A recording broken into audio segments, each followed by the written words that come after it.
Good evening and welcome to Independence High School for the second of four Chagrin Valley Conference Winter Sports Media Days. I am Steve Hare, the CVC Sports Information Director, and we are at Independence High School today for the Winter Sports Media Day, and kicking things off for us are a handful of Independence teams, starting with the boys basketball team.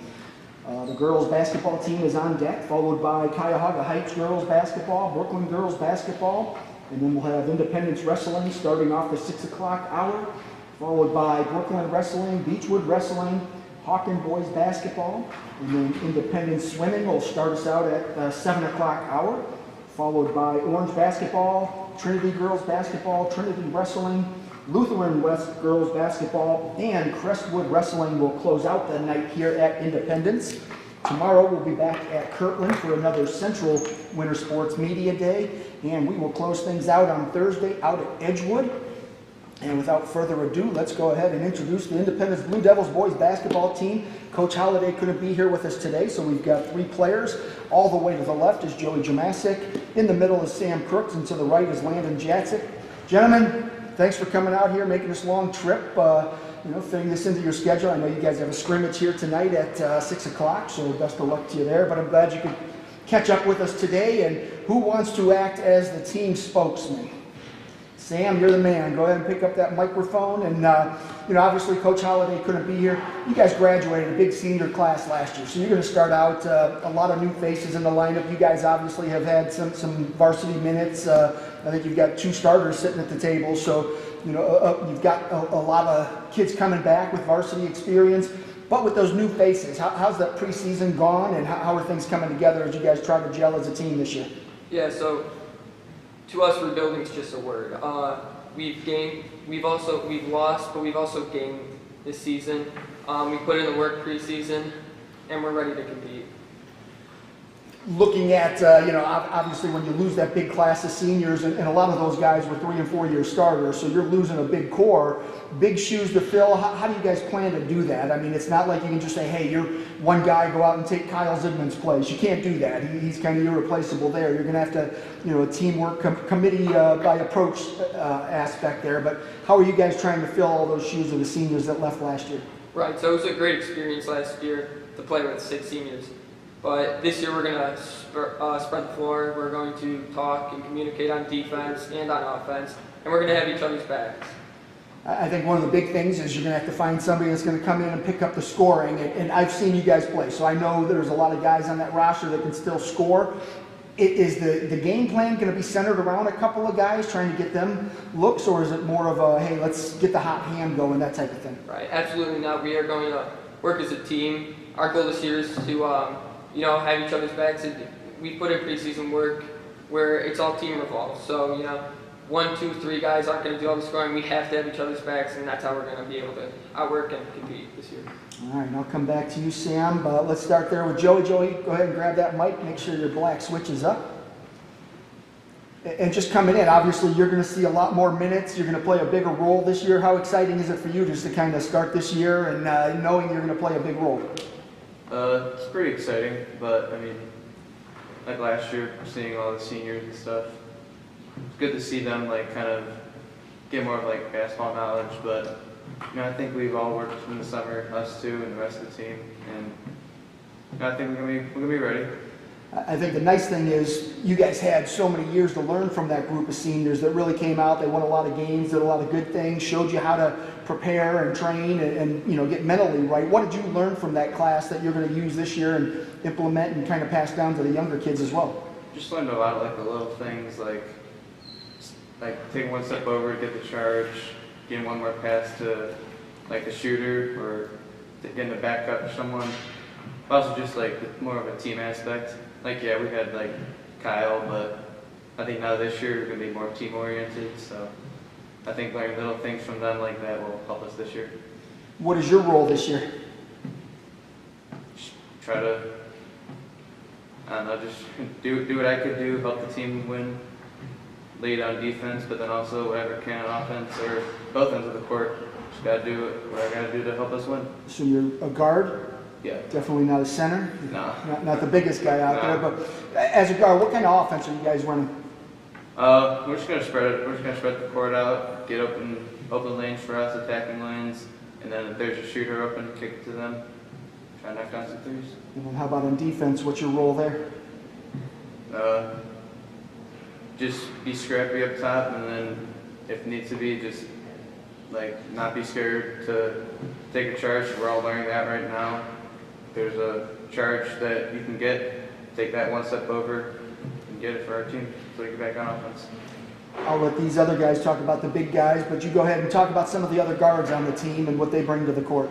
So me, the junior, and then as sophomores we have Noah Toronto. He's a good shooter.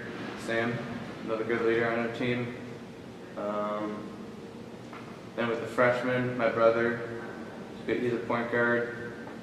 Steven Plasko, another point guard. Liam Reiner, point guard.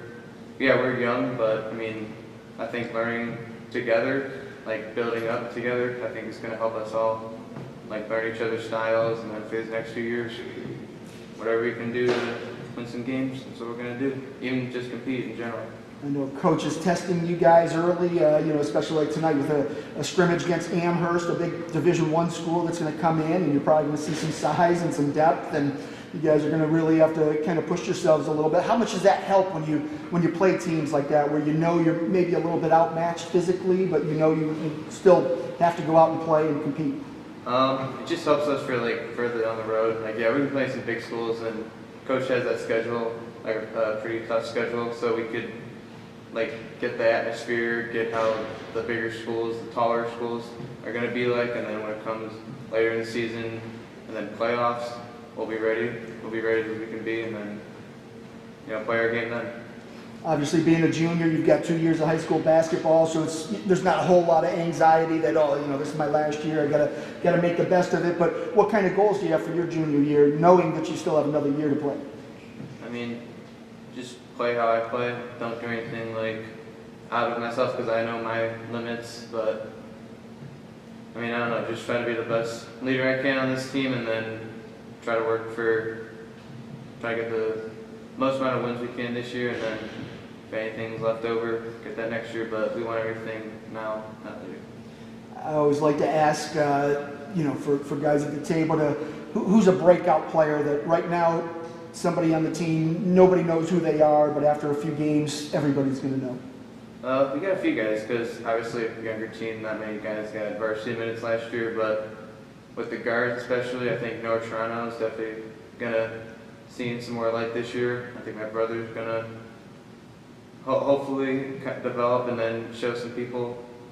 But I know the bigs, Wyatt Snyder is a junior. I think he'll come a little more this year because he's more varsity minutes and then also just having a bigger role on this team. Everett Masick, another big man, just hopefully he can get like more minutes and then hopefully people see him more. All right, sounds good. Good luck to you this year, Joey. Sam, go ahead and grab that microphone again. And Sam, you're a taller guard. You can do a little bit of everything. I've seen you rebound. I've seen you hit three-pointers. So talk about your game and what you bring to the team this year. Yeah, my goal this year is just to be a leader on the court. I know I'm young, but truly I'm looking at it as a team aspect. I think if I can have my teammates back and they can have mine, I think that's a recipe for success. First time I met you, you were a little freshman out on the baseball field, and now you seem like an upperclassman. You have a lot more confidence. How is your first couple seasons of high school sports? How has that kind of helped you grow and develop into now you're confident in your speaking abilities? Right. I think that my teammates really helped me out, and I think upperclassmen last year, they really gave me a hand and led me last year. So when you look at this year, all the challenges you guys are going to face, a lot of new faces, not exactly sure who's going to step up offensively to handle the bulk of the scoring, that type of thing. How are you guys going to work through all that stuff as you get going into the season? Right. So we're going to face the same obstacles every team does. If we have each other's backs, we stay hungry, and each of us do our part during the games, we're going to outwork the team and compete. I asked Joey about a lot of the guards. Obviously, you're a guard too, but you can talk guards forward, the twos, threes, and that type of thing. Everybody that's going to contribute. Who are some of the names that maybe he didn't mention? Well, I think our whole team is well-rounded with skill. I think truly pointing out player here, player there, I think it's our team aspect and all. I think that it's, once again, it's not going to work if 1, 2, or 3 is scoring, you know. We have to have everybody participating and scoring. You know, you had Kyle Zigman, a 4-year starter, who he could take over games at any time, and he can go on those long runs of scoring, and he could hit the threes, he could drive to the basket. Who's going to fill that role? Not necessarily fill his shoes, but somebody has to be able to, you know, in those clutch moments, who's going to step up? Right. So I think, in all, I think everybody's going to play their part, and they're going to do good things on the court. I think if we all just have our own little bit of leadership on the court and have each other's backs, I think we could win.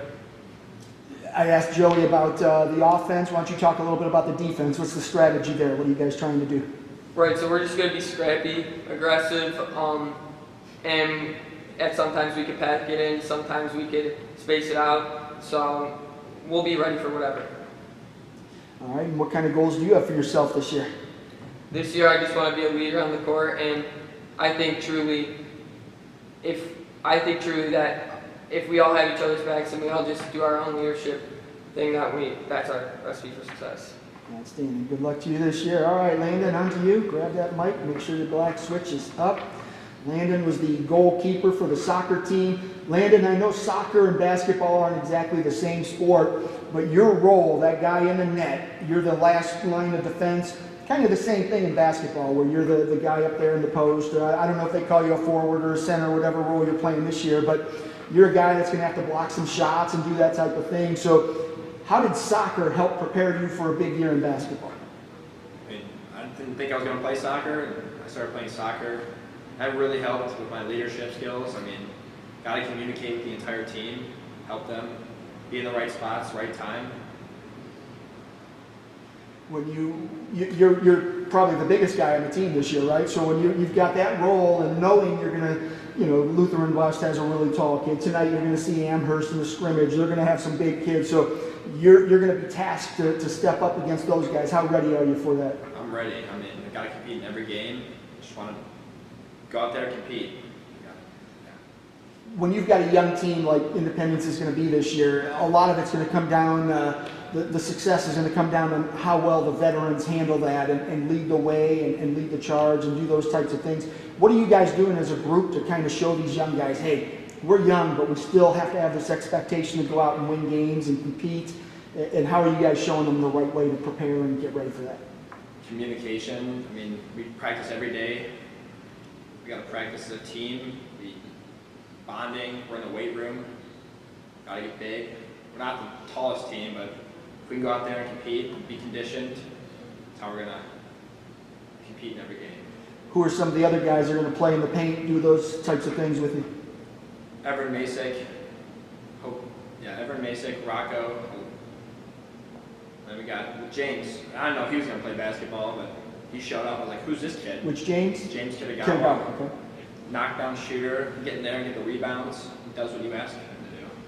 When you've got a team like that, that's what has to happen. You know, a young team, you've got to have guys that just go out and make plays and effort.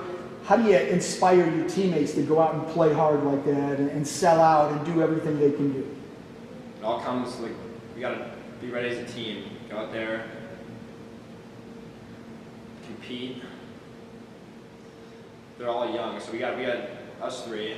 We got to get them out there.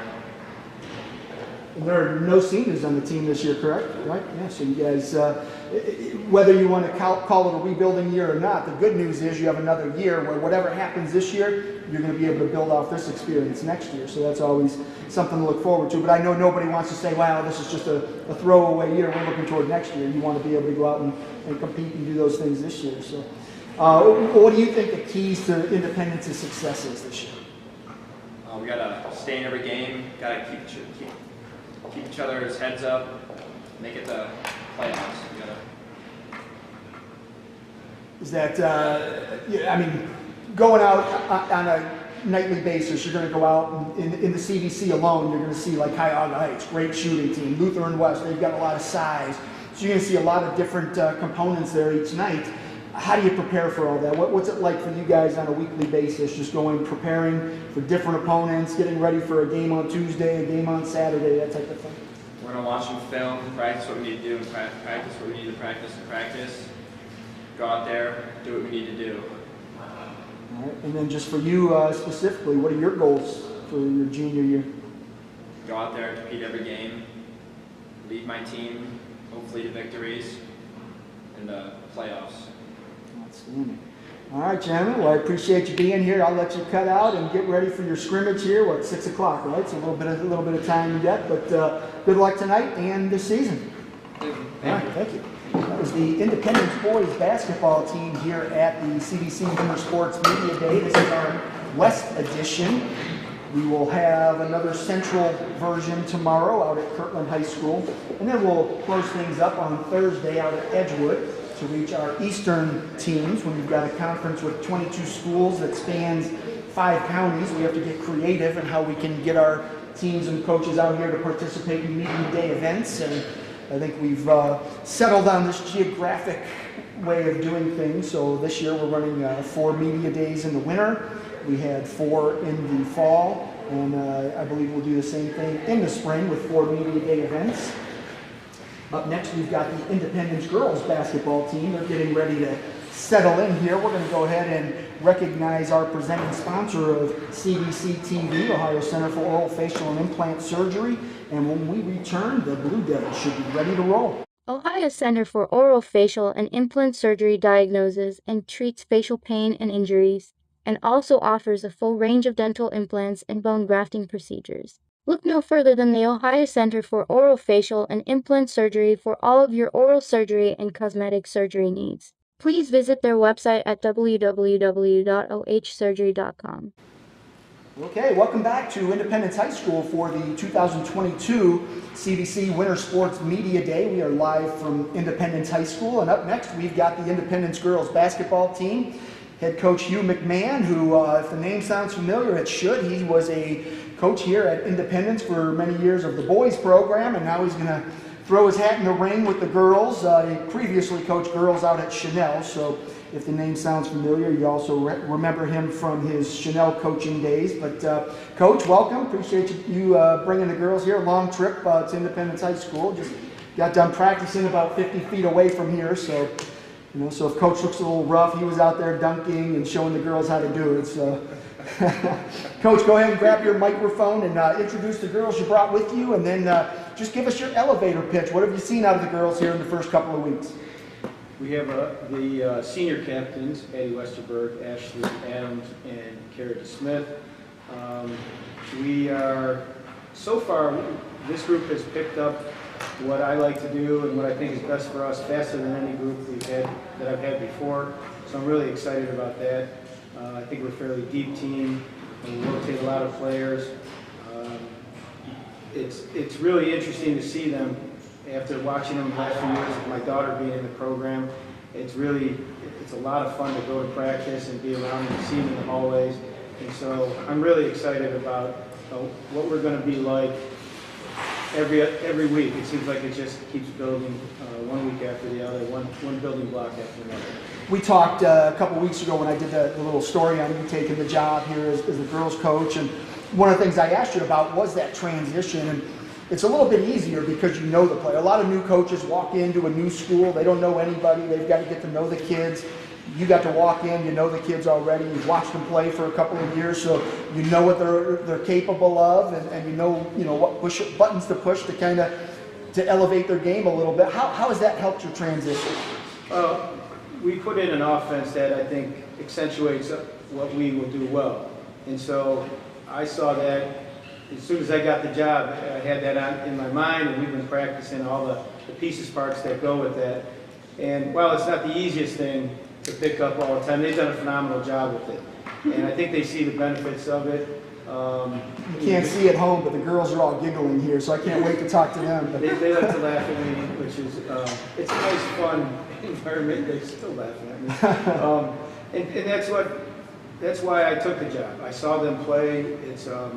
They're people I want to coach. I think I can help them be the players, the best high school players that they could be.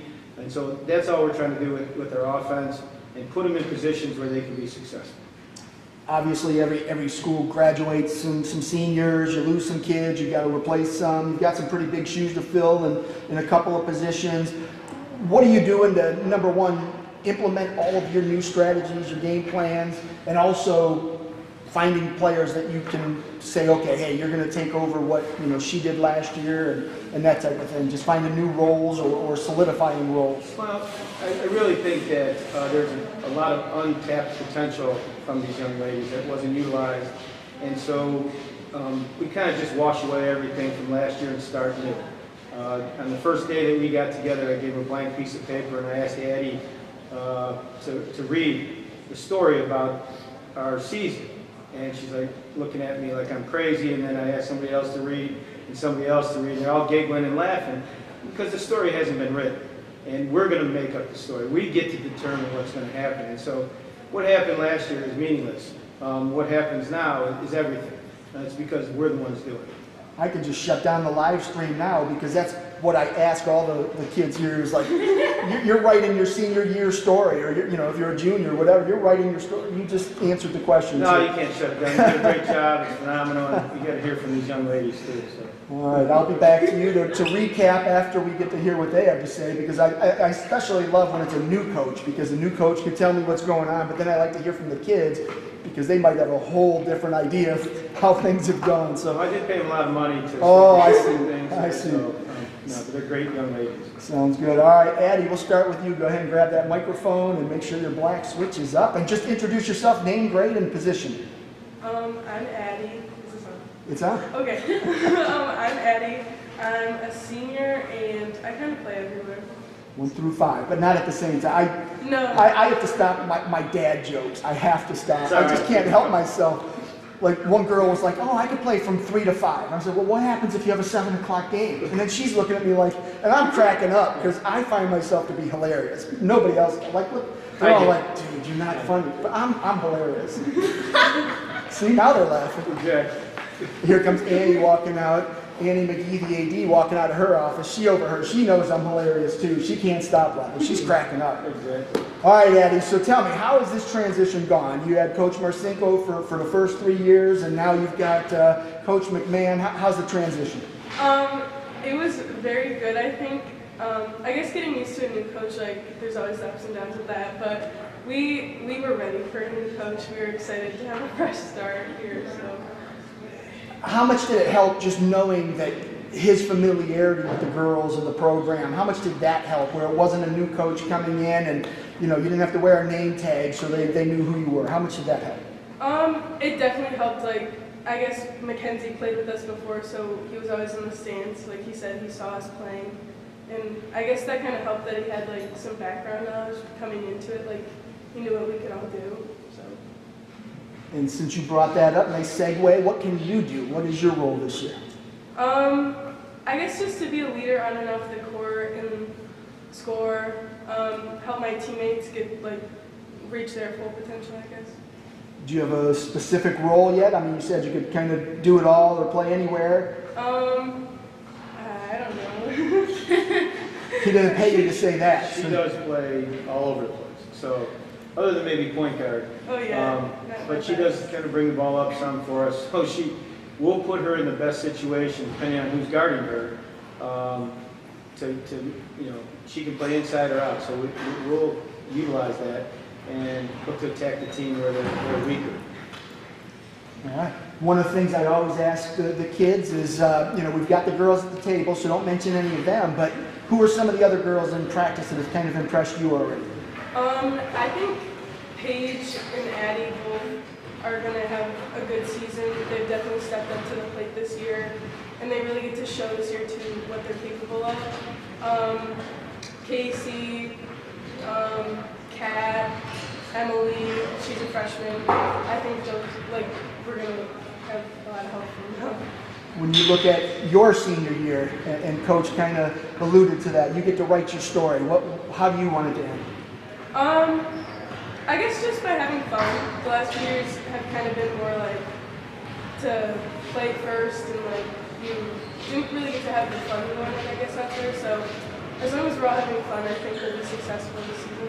Does that mean coach will let you come in wearing costumes and things like that, Definitely. like bunny ears? We've got some stuff planned. All right, I like it. All right, Ashley, you're up. Grab that microphone. Go ahead and introduce yourself, name, grade, and position. Okay, my name is Ashley Adams. I'm in 12th grade and I play 2, 3, 4. Okay, and I should have mentioned that Addie was a soccer player here at Independence, so a multi-sport athlete. Ashley and Kara both were cheerleaders, and then in the spring, I think you both run track, right? No? Oh man, I'm slipping. All right, so cheerleaders and now basketball players. So okay, so Ashley, talk about this transition and new season underway, new coach, new era. How's everything coming together? I think it's been a lot more positive this year. Like in the past, it's been very negative, especially for myself. Like it's been very negative, and it's just like during those winter months, there should be a very negative mindset, and now it's like a lot more positive, and I can definitely see us going far this year. What do you see as this team's strengths? Like what's you've had a few weeks of practice now. You had some scrimmages. What's been rising to the top? I think our like aggressiveness. We have like in the previous years we've been kind of more timid, and this year we've been a lot more relentless and aggressive during like our scrimmages. We've seen that, and our defense. I think we're just gonna be really up there, and we're gonna be just getting more steals and deflections and things like that. So you've got the versatility to play a little bit of most of the positions. Yeah. Where are you most comfortable? Probably like the 2 or the 3 to 4 is kind of a newer thing for me. And then has Coach kind of identified like what he expects you out of you each game?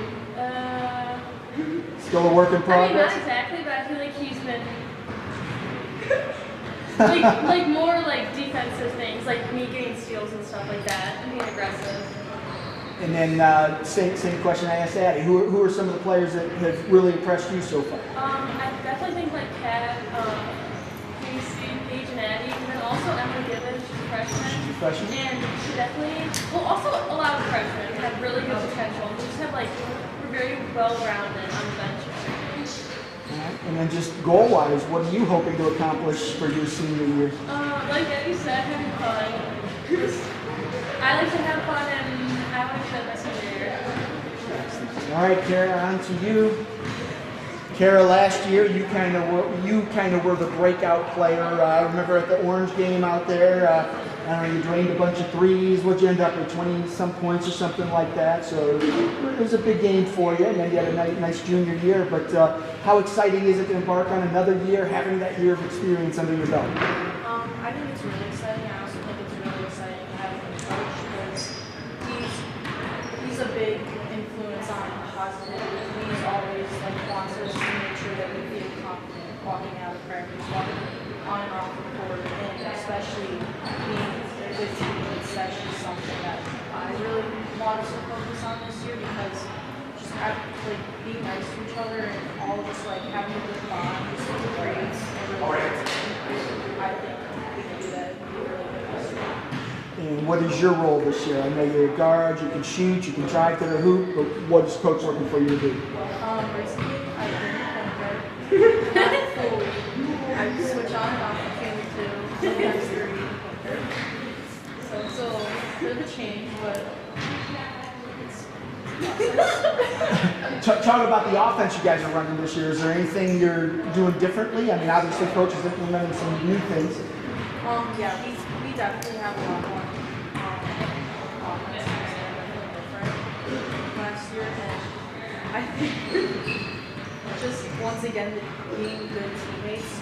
It's not new just for the freshmen this year. It's new for all of us. So especially being good teammates, we just help each other. Even sometimes as a senior, like I want to be a good leader, but sometimes also I need help because it's just new for all of us. So.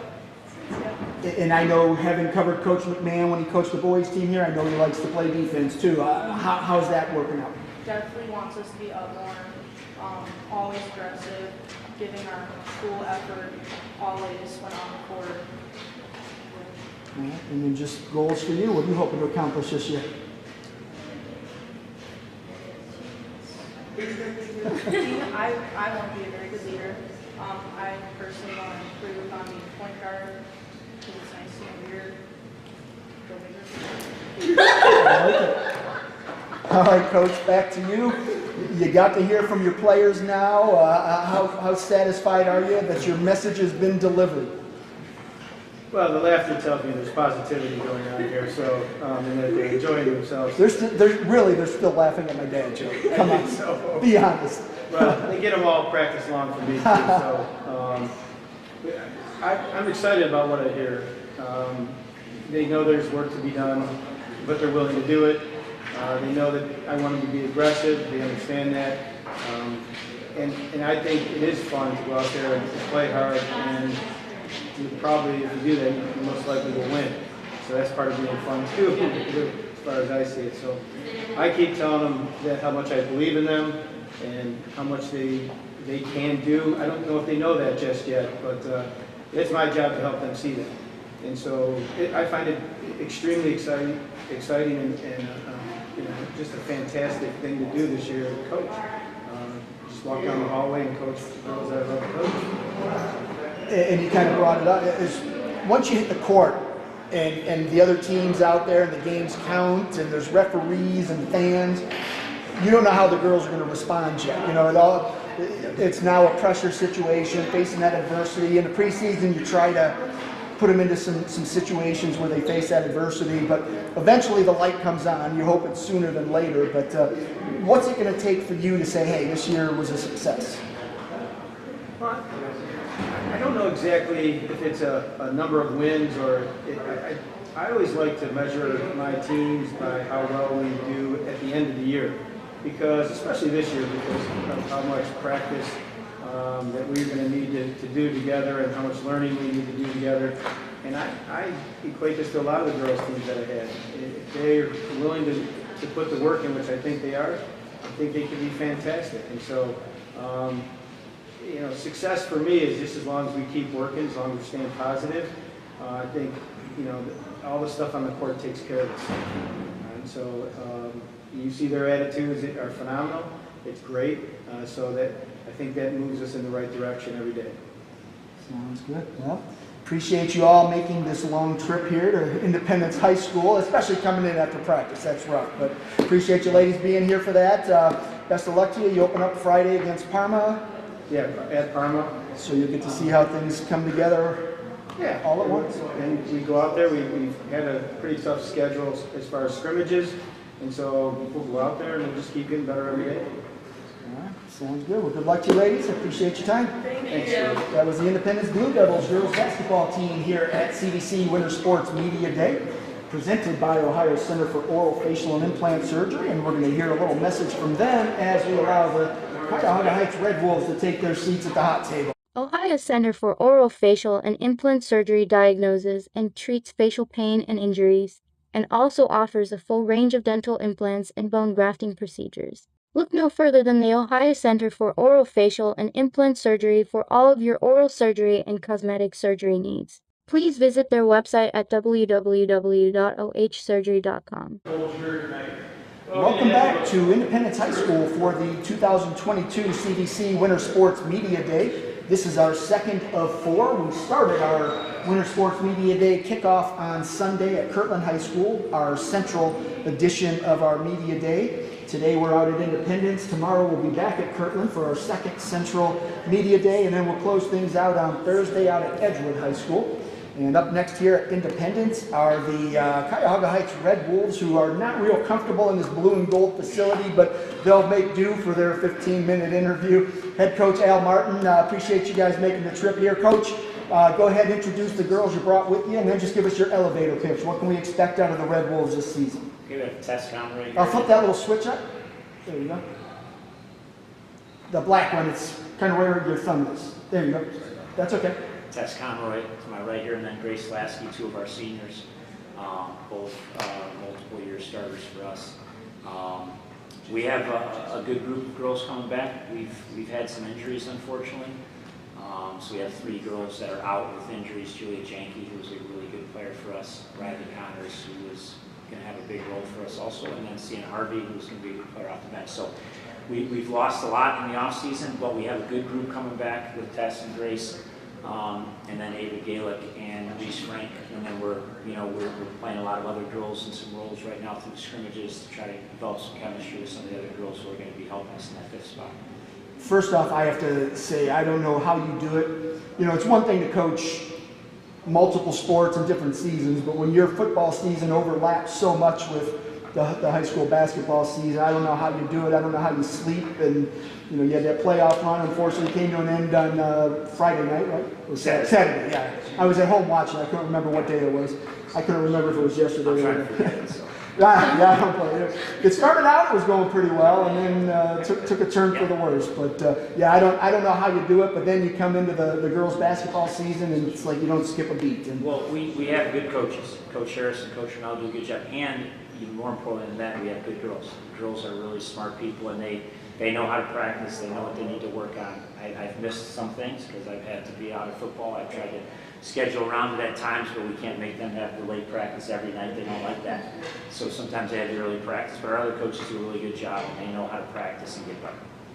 Well, I know you're bringing back, obviously, the injuries. I don't know if are they season-ending or are they going to be back? That's tough. But yeah, I knew you were coming back with a strong group. You still have a nice strong core, even with the injuries. But how do you fill those shoes of the girls that won't be there? I mean, I know you know it from football, next man in, and you've got to do that the same thing in basketball. But how do you kind of replace a Julia Janke, that type of a player? Yeah, it's hard, but we have girls who've got a lot of experience. The 2 girls to my right here are going to have really good seasons, and they're going to take on bigger roles. And then Ava and Reese are going to take on bigger roles, but they're ready to. You know, they've played a lot of basketball. They've gained a lot of confidence. I think all of them will be better players this year. For that, I think we'll be have a chance to be an even better team. Obviously, you can't replace Julia. She did so much for us on both ends of the floor. So no one's going to replace her, but everyone's just going to have to be a little bit better. And we have a lot of girls who are working really hard, and they know their role, they know what they're good at, and they're going to try to, each game will be a little different, who's out there playing more. But I think we got enough girls to kind of fill the shoes of what we need. Cuyahoga Heights over the years has been, hey, let's pick our spots on offense, shut the other team out. I know you take it. You take offense when someone scores on you, so you try to keep that score low. But what's the game plan this year? You following that same recipe? It's hard. I mean, high school girls basketball, as you know, there's not as many playing. So our numbers are low. It's harder for us to practice now.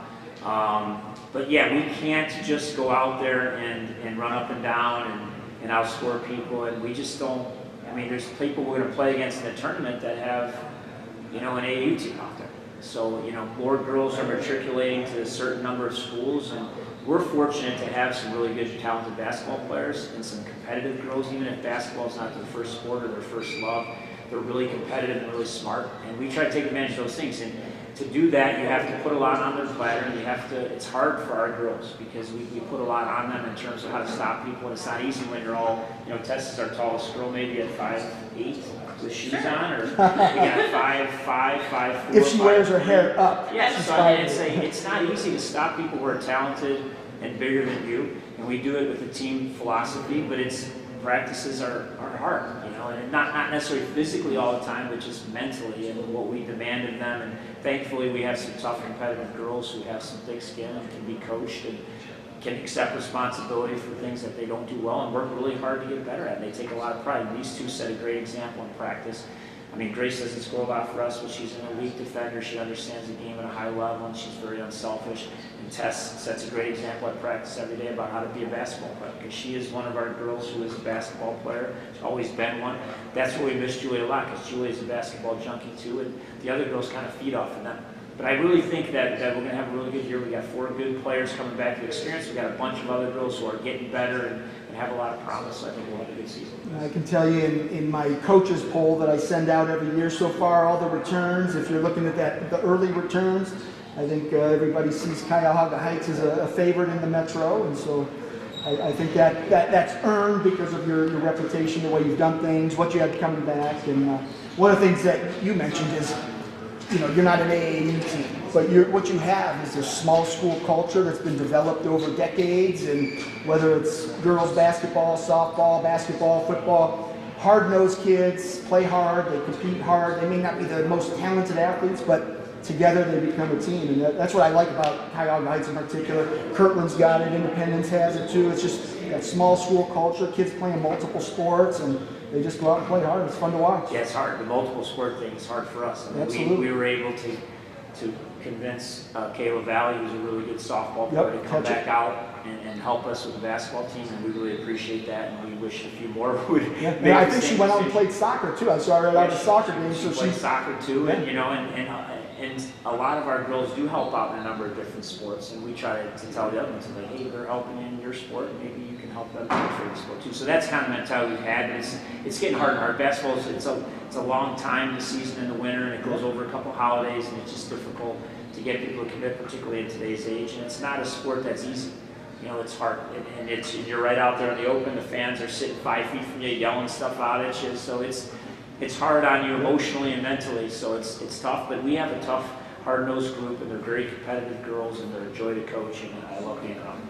All right, I'll get back to you after I talk to the girls. Go ahead, Tess, grab your microphone, make sure that black switch is up, and then just introduce yourself, name, grade, and positions you're playing for the folks at home.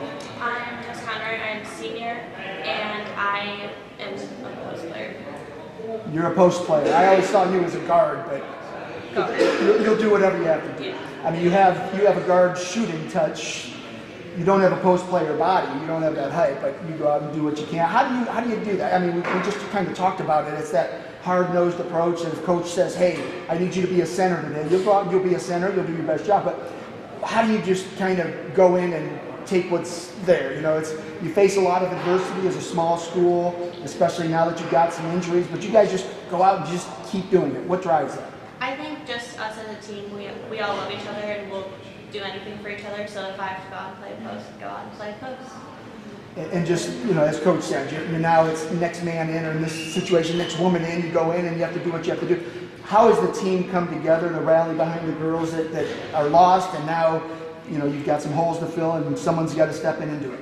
Obviously, we're going to miss our girls that are hurt, but I think as the four of us returning, we're all very smart on the basketball floor, and I think we take pride in our IQ on the court, and everyone is supportive and does their best to help the girls who are stepping into those roles to help them understand plays and just a general understanding of what we're trying to do.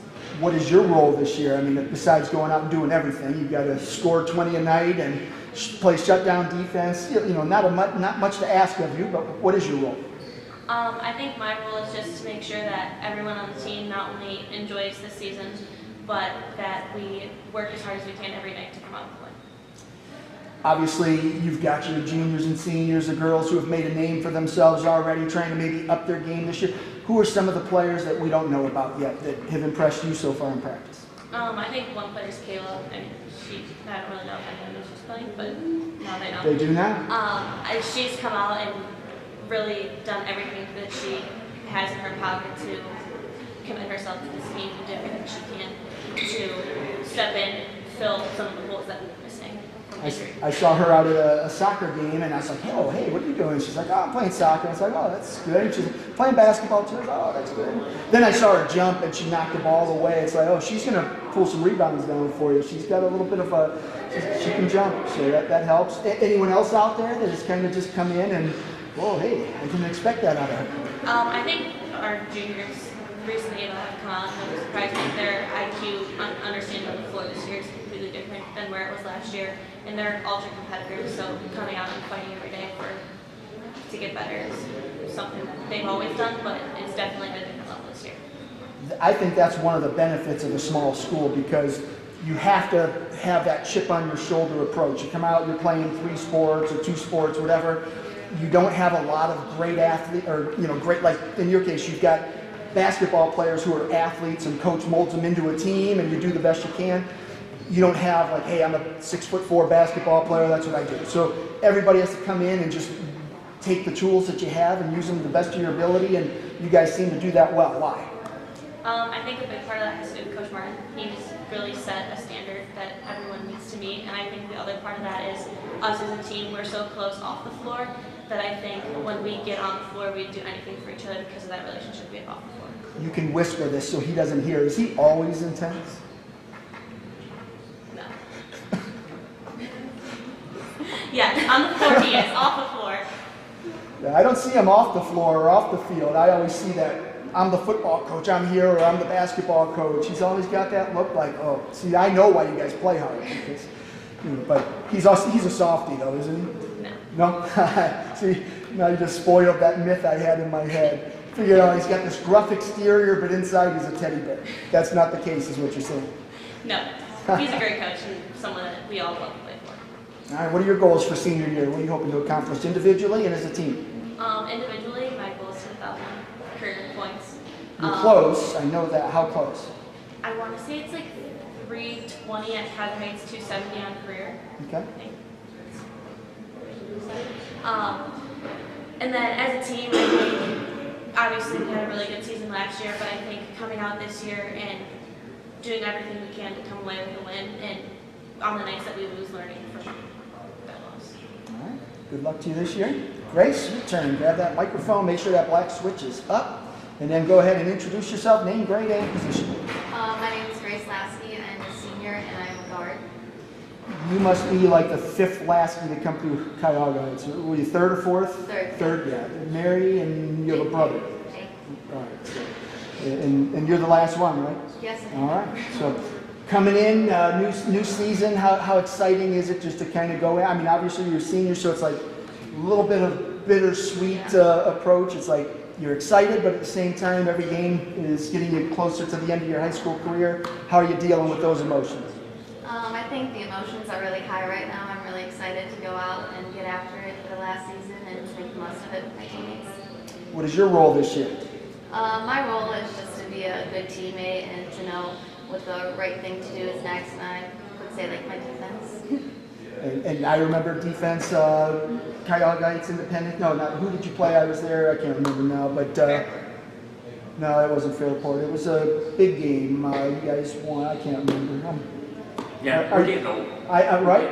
Yeah. Are you the same way, or is it just me? For sure, yeah, I rely on these girls if I forget a call or something. Oh, let me know. it's terrible. Yeah. You gotta count on people. But I don't know. You're like on a player like glue. You play really tight defense, so that's what you do. What drives that? I mean, playing defense isn't there's not a lot of glory in it, but you do it pretty well.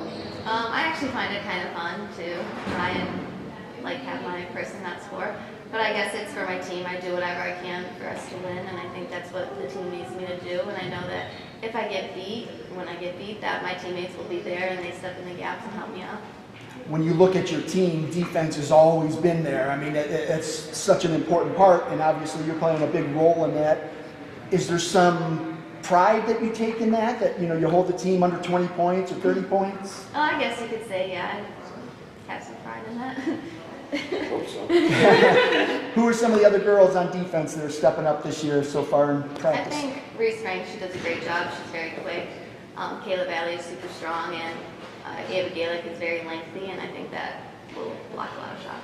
Louise Frank, a great soccer player. Kayla Valley, we already talked about softball. So it's just these multi-sport athletes that are just really good at everything, and they bring that competitive edge in. How important is that everyone on the team has that same mentality where, hey, we might not be the best basketball players, but as a team, we're pretty darn good. Yeah, I think that's very important, and I think that's what's going to make us a good team, is that we all have that mentality, and we're all like very competitive players, and we're all athletes. Obviously, your game plans to go in and score more points than the opponent, but what's it going to take for Cuyahoga Heights to go in and win consistently? I think just to play hard and to play to each other's strengths is going to be really important. And we don't have much height, but I think that we got to get some rebounds and be aggressive. Who's your breakout player for this year? My breakout player, I would say, is Lauren Wilson. She's an underclassman, but I think this year she's doing a lot. She's learning a lot of positions, but she's doing a great job at it. As a senior, you're passing on a legacy. What do you hope that legacy is? I hope my legacy is that I was a good leader and I did the best that I can to help the underclassmen do and be confident while they play. All right, and lastly, individual goal for you. My individual goal is just to have confidence in myself and to make the most out of my last season. All right, good luck to you this year. Coach, back to you, just to recap, anything they missed, any players that we didn't mention that deserve some recognition for their efforts in the preseason? I think Sophia Winslow, like Lauren, is a younger player who's getting some opportunities, and I think she'll fill a good role for us. Addison Bonin, too, is a sophomore who's got some talent. She's got a skill set offensively that a lot of our girls maybe don't have. So she's growing and learning, and I think the two of them will help us in different ways also.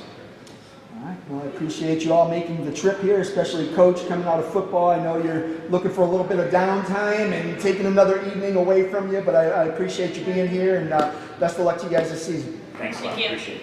All right, that was the Cuyahoga Heights Red Wolves here at CVC Winter Sports Media Day. Up next, we've got the Brooklyn Hurricanes girls basketball team. And we're going to go ahead and recognize our presenting sponsor for CVC TV, Ohio Center for Oral, Facial, and Implant Surgery.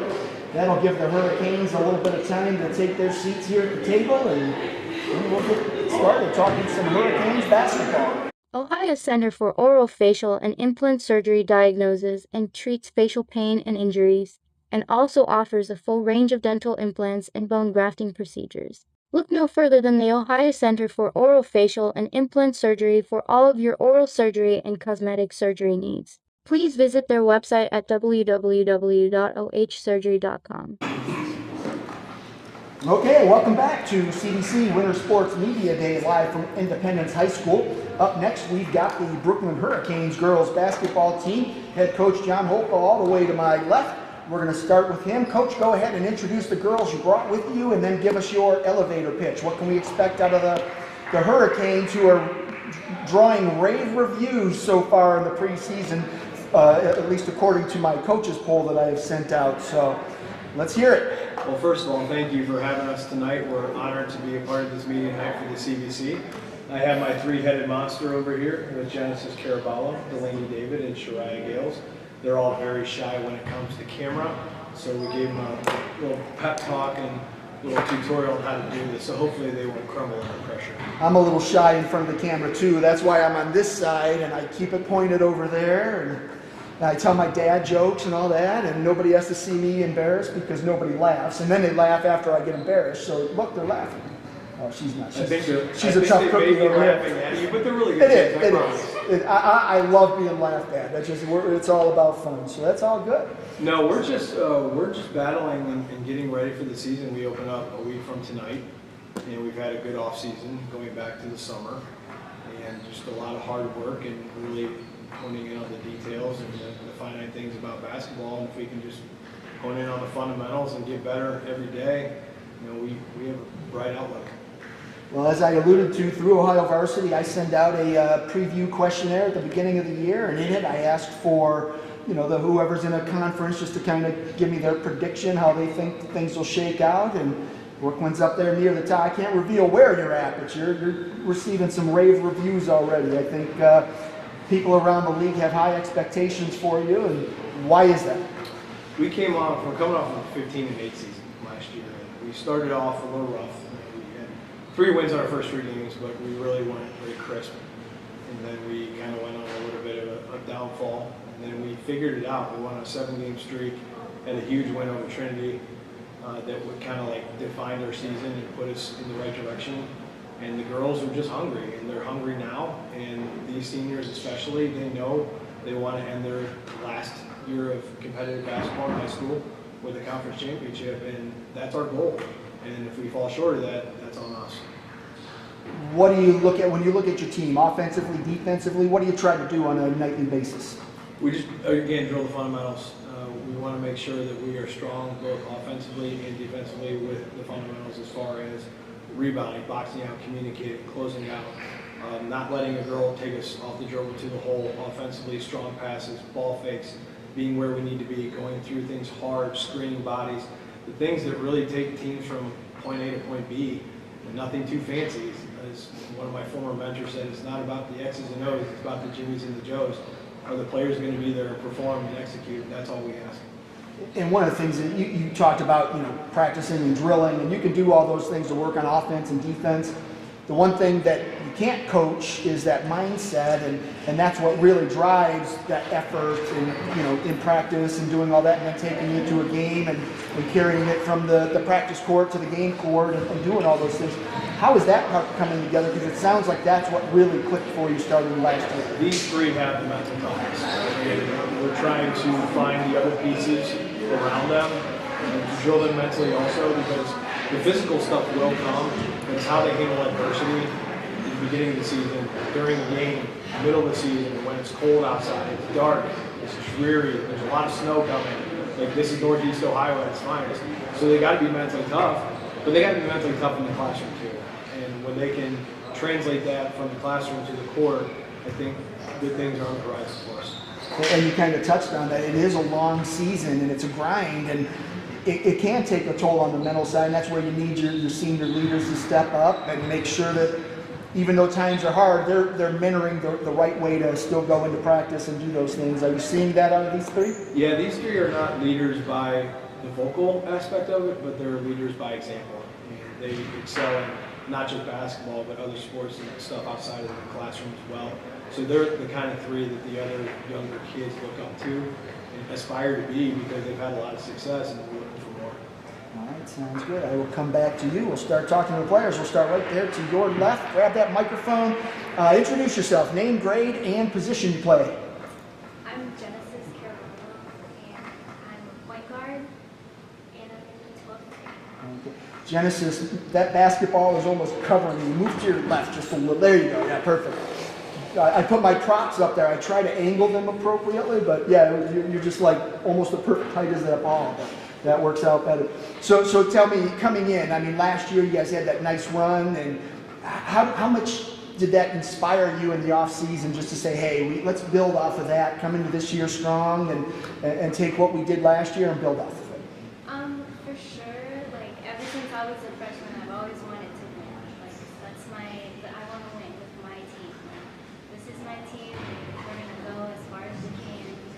I guess that's what inspired me most, and then like seeing our coach and taking us as far as he did already, I feel like it's gonna go somewhere. Do you sense that your teammates, and not just the seniors sitting with you, but all the other teammates, are they feeling the same way? Is it a group thing? Our hope is to get our other teammates to be in the same mental and like think as well as us, that we want to win and do the same things that we did. But we'll get there for sure. Coming into your senior year, obviously you're excited. It's a new season. You're a senior, top dog on the porch, but it can also be a little bit, you could have a little anxiety too, because every game inches you closer to the end of your high school career, and so you've got to deal with those emotions as well as taking in all your schoolwork and everything else, and watching film and game planning and preparing. How's that all coming together for you? Right now it's a bit stressful, but I think that if I continue and plan to do what I need to do, then it'll be okay. What is your role this year? What is Coach expecting out of you? To be a leader for sure and guide our younger teammates up and continue and not do turnovers. We're looking for more assists and less turnovers from her. It's always a good thing. And maybe slapping the backboard on a layup. Oh, that's not good. I don't know. Can she do it? Can she get up? No? Is she close?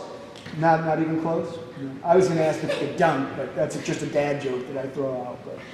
So obviously, as a guard, the onus is on you to distribute the ball and cut down on your mistakes while also, getting the ball to your scorers and that type of thing. What's it going to take for you to meet your coach's expectations? I'd say focus definitely and practice like passing the ball more, which I've progressively gotten better over the years. As a freshman, I've been doing so much turnovers, but now it's limited, and I think it's a really good elevator. Good. The progression has been there, is what you're saying. Okay. And when you look at this year's team offensively, what are you guys trying to do? What's your style? Mainly feeding the ball to our post, our big old post right there. And if we can't get it to her, then we're shooting the ball and doing our plays. I always like to ask the seniors, or even if it's juniors that are up here at the table, but who are some of the younger players that maybe they were on JV last year or didn't see as many varsity minutes, but who are some of the kids that have impressed you so far that you think are going to make a mark this year? I think that Jade Rydell, and Rihanna are making a mark because they can do the fundamentals, and we just got to get their mentals in the game. That's it. If you had to pick one player that nobody else knows right now, but in a few weeks, after a few games, people are going to know her name, who's it going to be?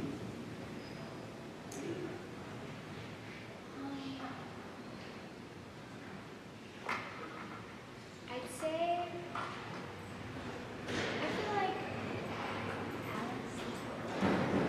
Alice Bam, her defense is it's always been nice, but like her defense and offense is progressively getting bigger or better, and she's pretty fast, so I feel like they'll miss her. And then just for you, senior year, what are your goals? What are you hoping to accomplish individually and as a team? My individual goals are to definitely be a leader, and I'm trying to speak more to the younger kids and get them into the mental game and stuff. But yeah. All right. Good luck to you. And let's pass that over to Delaney. Delaney's been to a few of these media day events already, so she's old hand. She should be talkative and no fear. No, not yet? No. Go ahead and introduce yourself, name, grade, and position. Hi, I'm Delaney David. I'm a senior and I'm a shooting guard. Delaney, like I said, you've been around, which all that means is that you've been playing varsity sports at Brooklyn for almost your entire high school career, whether it's you were soccer or is that? Soccer, Yeah, and then there's a David that plays volleyball. Yeah. Savannah. Yeah. All right. See, it's coming up. I'll get them all together. But so you've been around. I recognize you from media days. But coming into senior year, how excited are you? And at the same time, how nervous? I'm really excited because we came off a good season last year, and we started really late last year because of huge new coach and all that. But like, we really didn't expect to have like that good of a season because we started. How many weeks did we start? We started on November 4th. Okay, we started November 4th, so we were pretty late, but I'm excited because I feel like we have a better season this year, so I'm excited for that. I've been playing with these two since 5th grade, so I'm excited to go out with them for my senior year and have a great season. But I'm also nervous because I don't want to like have a bad season, but I don't think it's going to happen, so. I'm reading your shirt. Does that say 8th grade girls back-to-back champions? Yeah. So you guys are all seniors now. Yeah, we were champions in 7th grade too. Okay, so obviously that bodes well for this year because you're seniors now that, 4 years ago or 5 years ago you went back-to-back in middle school. So are you building off of that? Do you think that you can accomplish that as well? Yeah, I think we could go pretty far this year, so I'm excited for that. What's going to be the key to achieve that goal? Just working together as a team. We call ourselves a family, so just have the family mentality and work together. Do whatever they tell us to do. And you're the shooting guard. You got Genesis there passing you the ball, but offensively, how does everything have to flow for you guys to be successful? We gotta pass the ball around. We're pretty good at transition too because we're a fast team, so we play off that. But we're good at passing fast to get the shooters ready or to get the ball down for Soraya. All right, and then give me your breakout player. Who has impressed you enough this year that you're confident to say, oh, she's going to have a good year? Like she said, Jade, and we call her Ray Ray. So they've gotten better from last year. And like she said, they just have to work on their mentality, but they're like skilled, they're getting better. So. And what kind of goals do you have for your senior year? To shoot more and just have a good season and be a leader, like she said. All right. And good luck to you. Shariah? Sure. Shariah, go ahead. Grab that microphone and introduce yourself, name, grade, and position. I'm Shariah Gales. I'm a senior in our play center. All right, so you get to handle all the dirty work and the paint and get some of those easy baskets when people miss. You just put it back in. Yeah. That's nice. I like that. That's where I'd have to play because I can't shoot. I don't like to run all that much either. So defense, forget it. But put me in the middle. I can grab a ball if it bounces to me. I'm not going to go too far to get it, but if it comes right to me, I'll get it. I'll put it back up. Is that how you play? She's looking at her coach. You should have said no. Not me. No. It shouldn't be how you play. You should be going after all those. I'm like, I don't want to move for a respect. Okay. So coming into this year, your teammates seem pretty excited. Are you on the same wavelength with them? You think this could be a good year? I think I'm more excited than they are. Why is that? It's our senior year, and I really think we can go all the way this year. What's it going to take? I mean, you're talking about conference champions. Obviously, you'd like to make a deep run in the postseason. Everybody dreams of a state title. What's it going to take for you guys to hit that ladder and start climbing some rungs and achieve some of those goals? Well, it's going to take a lot of teamwork and focus. We got to work harder in practice so that our efforts in practice, they show in games. You being the center under the paint there, you've got to handle a lot of that stuff. The Metro division, I don't think I don't think there are too many bigs. So with the size that you have, you might be able to go out and dominate a little bit. What's it going to take for you to go out and do that? I mean, it's one thing to have size; it's another to play up to that size. I just gotta mainly get in shape and just like not get too into my head when I start missing shots. And just always go out and play hard. Defensively, it's hard to block shots and not draw fouls. How do you go about doing that where you're trying to alter shots or block shots without drawing the fouls? That's still something that I'm working on. Footwork? Yeah.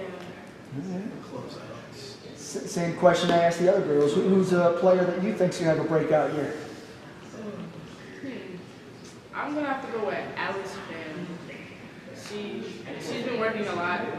She always shows up early to practices and she puts in the work. You're a senior. Eventually you're going to complete your career. You're going to graduate. You're going to move on. And when people bring up your name, what do you hope they remember? That's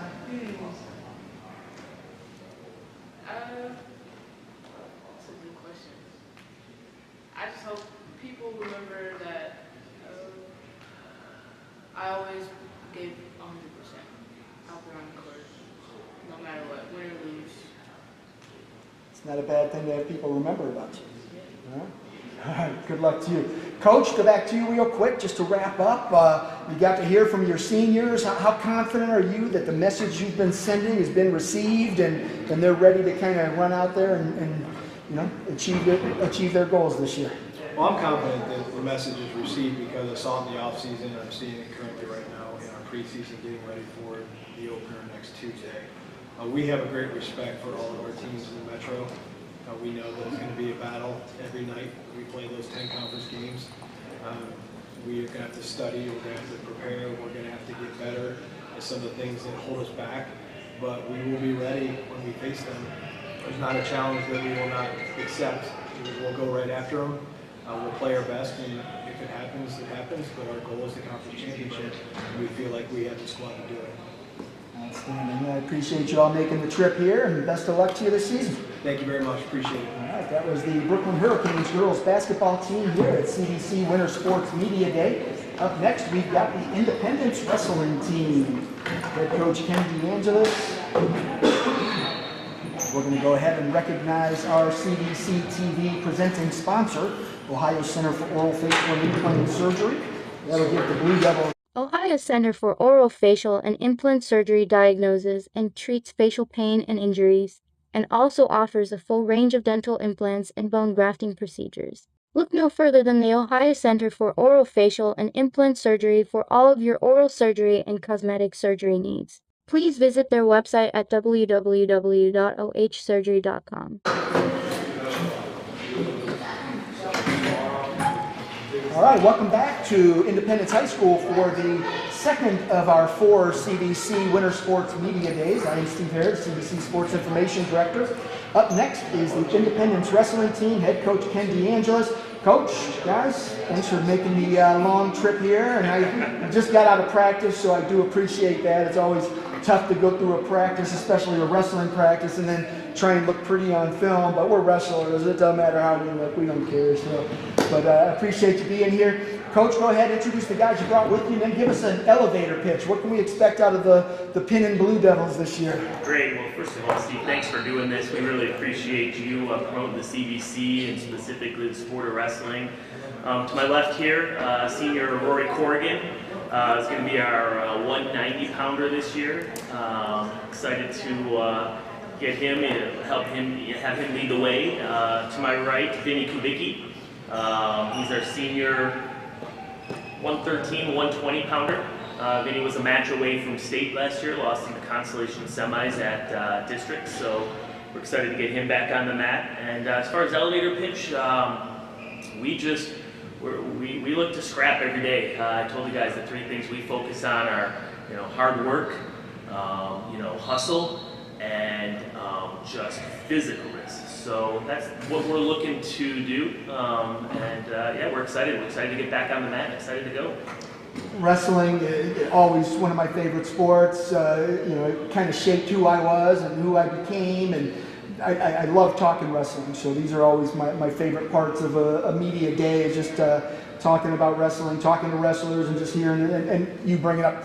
I love that wrestlers make up words like physicalness. It's great. That's what we do. Because you're on the mat, you have to get creative. I mean, you might have your arm pinned behind your back, and you have to find a way to get out of it. You have to create, and so that's good. But obviously, you got two of the guys here. Who are some of the other guys that are filling your roster? It's always tough. It's been tough lately just to get every weight class filled, and unfortunately, you always have the mother load right there in the middle weights, and you might not have the bigger weights or the lower weights. But how's the lineup look? Yeah, we're going to have, I think, 12 of the 14 weight classes filled. Still working. As coaches, we're always recruiting, so I'm still trying to drag a couple guys out of the hallway, hopefully fill a full weight, full roster. We're bringing back 4 seniors. Chase Manelski's coming back, as well as Luke Pasquarella, who took a year off, is coming back. We're excited to get them back. We pick up Tommy Erdman, Jr., who was hurt the first 2 years, but has had some success on the football field. Excited to get him back. Jake Vitron, another junior. And then we've got some nice group of sophomores. Charlie Meyer, Charlie Pukovic, Colton Franco, Jonah Valenti. So yeah, we're just competing every day, looking to fill. We're excited because program-wide, we've got, I think, 21 in the middle school right now. We've got about 55 out in the field house right now in our youth practicing. So numbers are coming. We got a little blip now where we're down a little bit number-wise, but we'll be back up real soon. I remember talking to you last year about your Charlies, the 2 freshmen, and they stormed out to this great, 5-0, 6-0 record, had some success in tournaments, and we both were like, yeah, well, it's coming.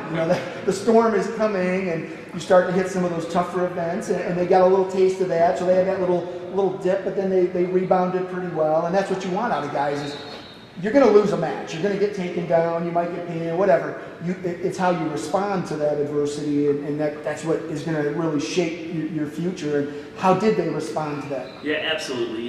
We train for conference, sectional, district, and state. Like, we want to win every match we wrestle in, but if we're learning along the way, we'll take the L's as long as we're wrestling hard. Like, our goal is not to win. That's a byproduct of working hard. So, yeah, to get that message across to freshmen, both Charlies took first place at the Hawken tournament right out of the gate last year, and it was like, okay, guys, let's pump the brakes a little.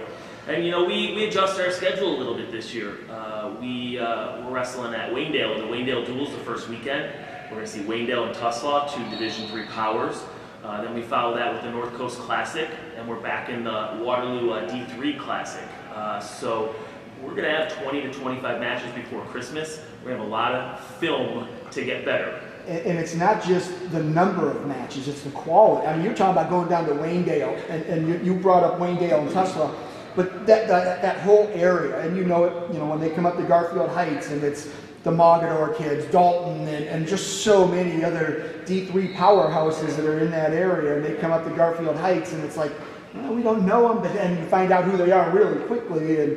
But so yeah, I mean, obviously the schedule is just brutal, and then the North Coast you guys host here at Independence. It's a great tournament, 14 mats. Is that? Yeah, 14 mats, 32 teams. I think over 500 individual matches. It's a big one. Yeah. So by Christmas, you might have a lot of guys with 7-14 records, but it's going to be a deceiving record because the quantity or the quality of opponents they're going to face. And back when Brooklyn used to host the D3 sectional, you'd have Chanel come in there every year, and they'd have kids with under 500 records, but the quality of matches, they go in and win sectionals. So we don't focus on record as much as we focus on just being tough. And it's hard because you don't, as a wrestler, and these guys will tell you this, and you know that being a wrestler, no one likes to lose. So if you come out and you're 3-12, it doesn't matter. You wrestle 12 state champions, and nobody looks at that and says, "Well, they're all state champions, and that's why I lost."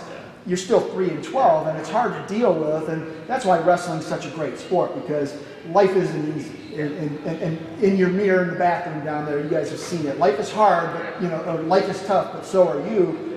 And you have to have that mentality, and that's what I just love about wrestling. And Vinny, we'll talk to him in a minute about the blood round, and I mean, that's just an emotional ride right there. And you win it, you're elated. You lose it, and too many guys, you see them, they go into the hallway and they break down. It's your season ends right there. It's a tough moment, and as a reporter, I love covering it because of that, the emotion and the intensity. But I also, I feel terrible for these kids that their dreams are shattered right there, and it's tough. But fortunately, he had a year to come back, and now hopefully he can avoid that blood round and do it the easy way, and win that Saturday morning and just show up Saturday night and get his trophy. But hopefully that's how it happens. But Coach, we'll come back to you. We'll start there with Vinny. Go ahead and grab that mic, Vinny, and introduce yourself, name, grade, and just what weight you're wrestling this year. I'm Vinny Kubicki. I'm a senior, and I'm going to wrestle 113 or 120 this year.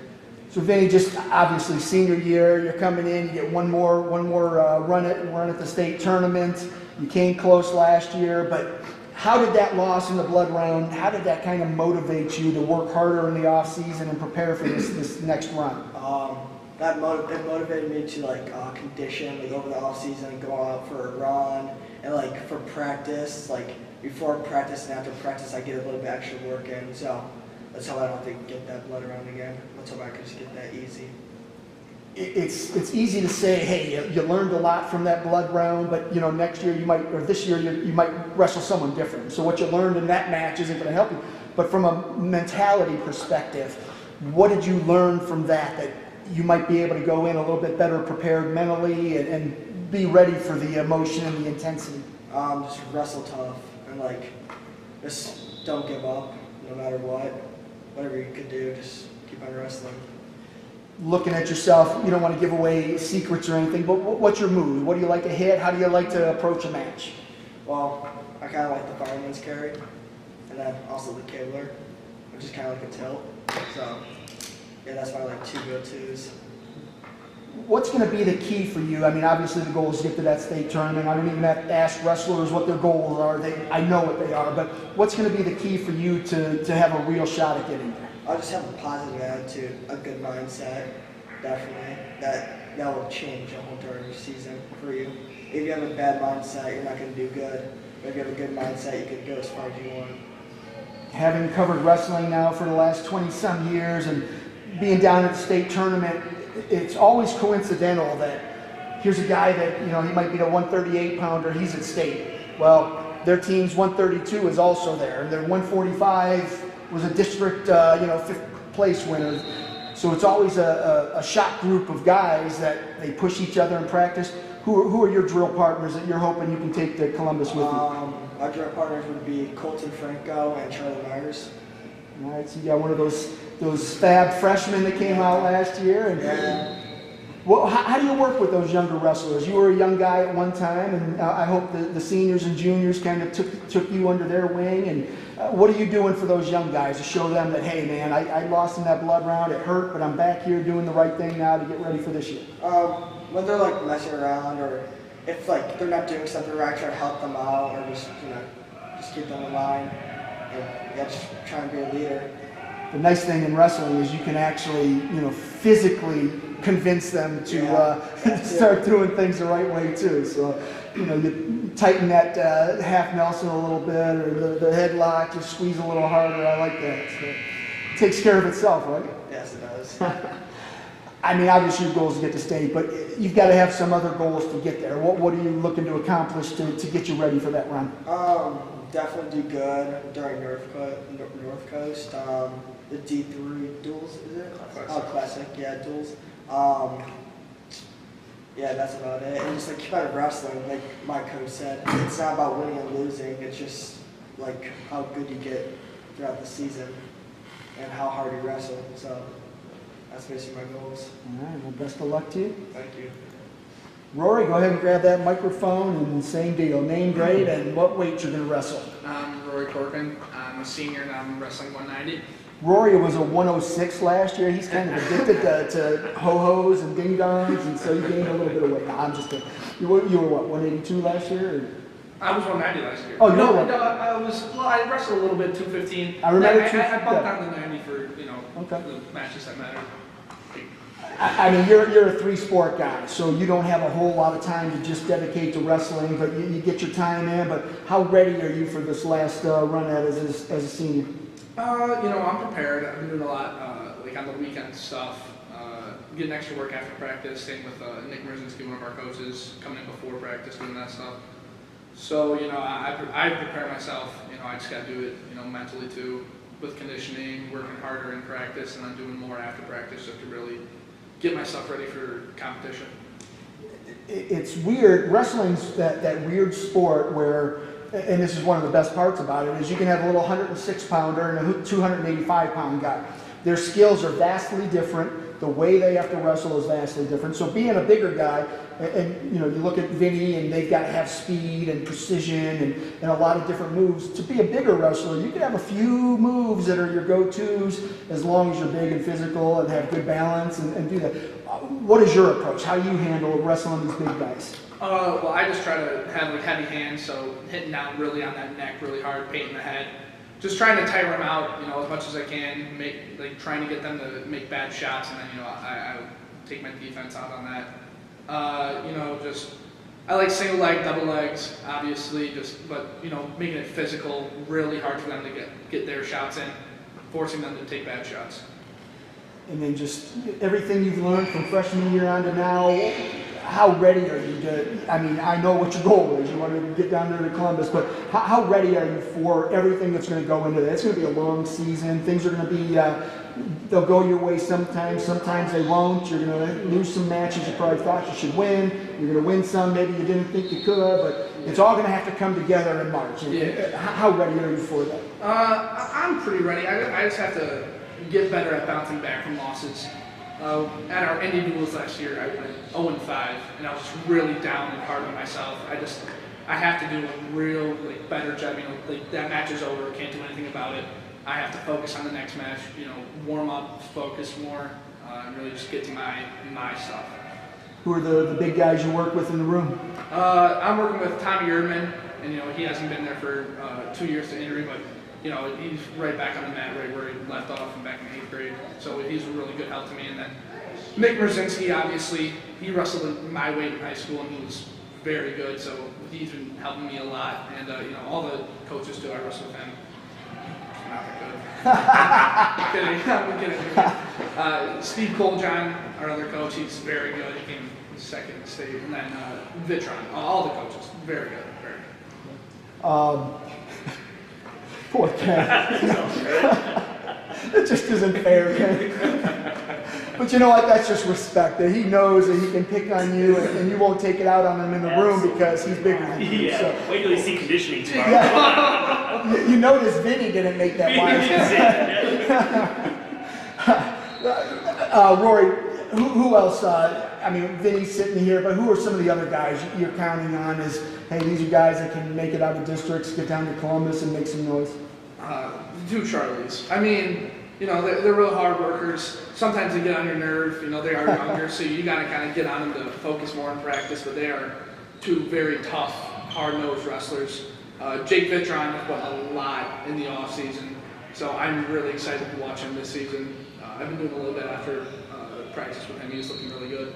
Luke Pasquarella obviously wasn't there last year, but he was in the weight room a ton. So I'm just excited to watch him wrestle. And then Chase Manelski, he's Chase, but I hope everyone makes it out. I hope everyone makes it out. It'll be awesome. All right, good luck to you. Ken, back to you.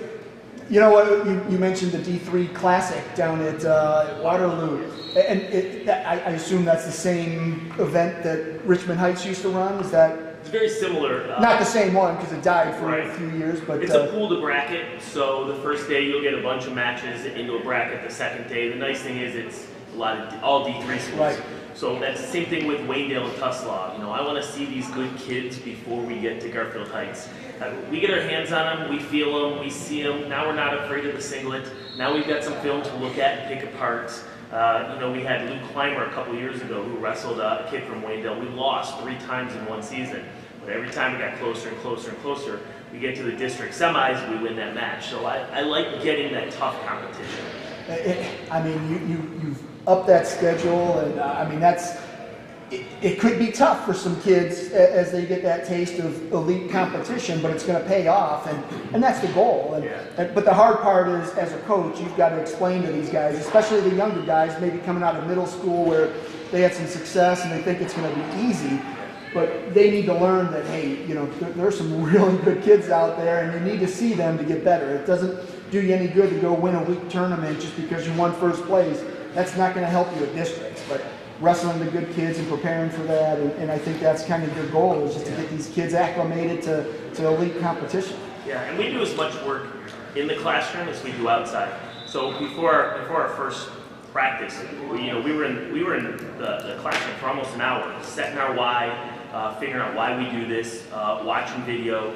After we were done with our first practice, we got back in there, we're setting goals. We're constantly talking about staying together as a team, helping each other out, being there for each other. It's a pretty tight-knit group. And so yeah, we try to balance that tough schedule with staying there together as a team and continually working on the head stuff.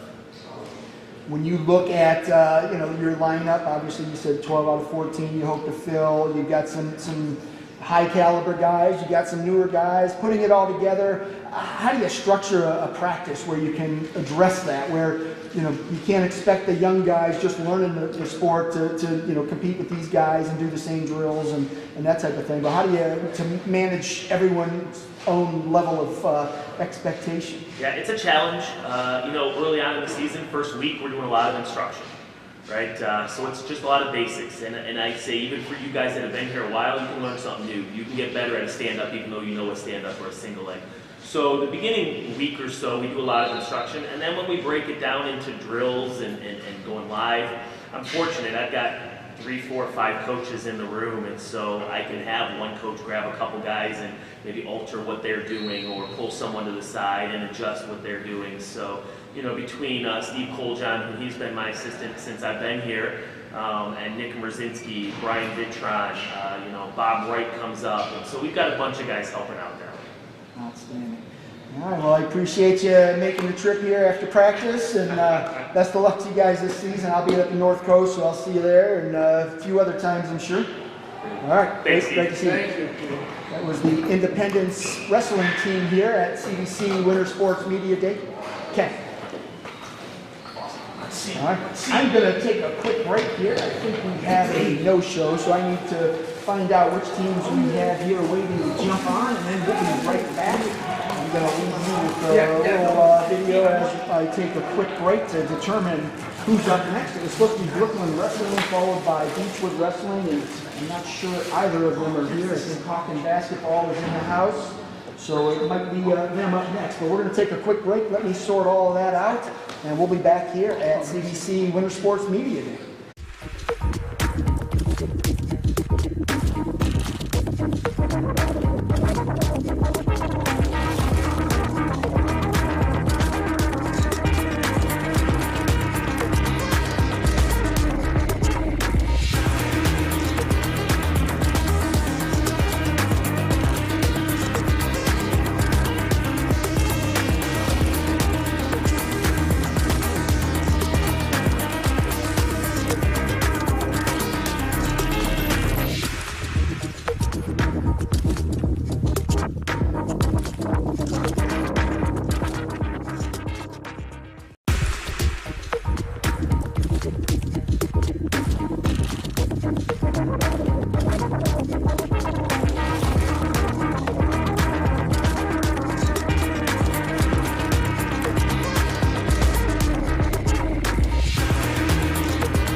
Independence High School for the 2022 CVC Winter Sports Media Day. We are live from Independence High School.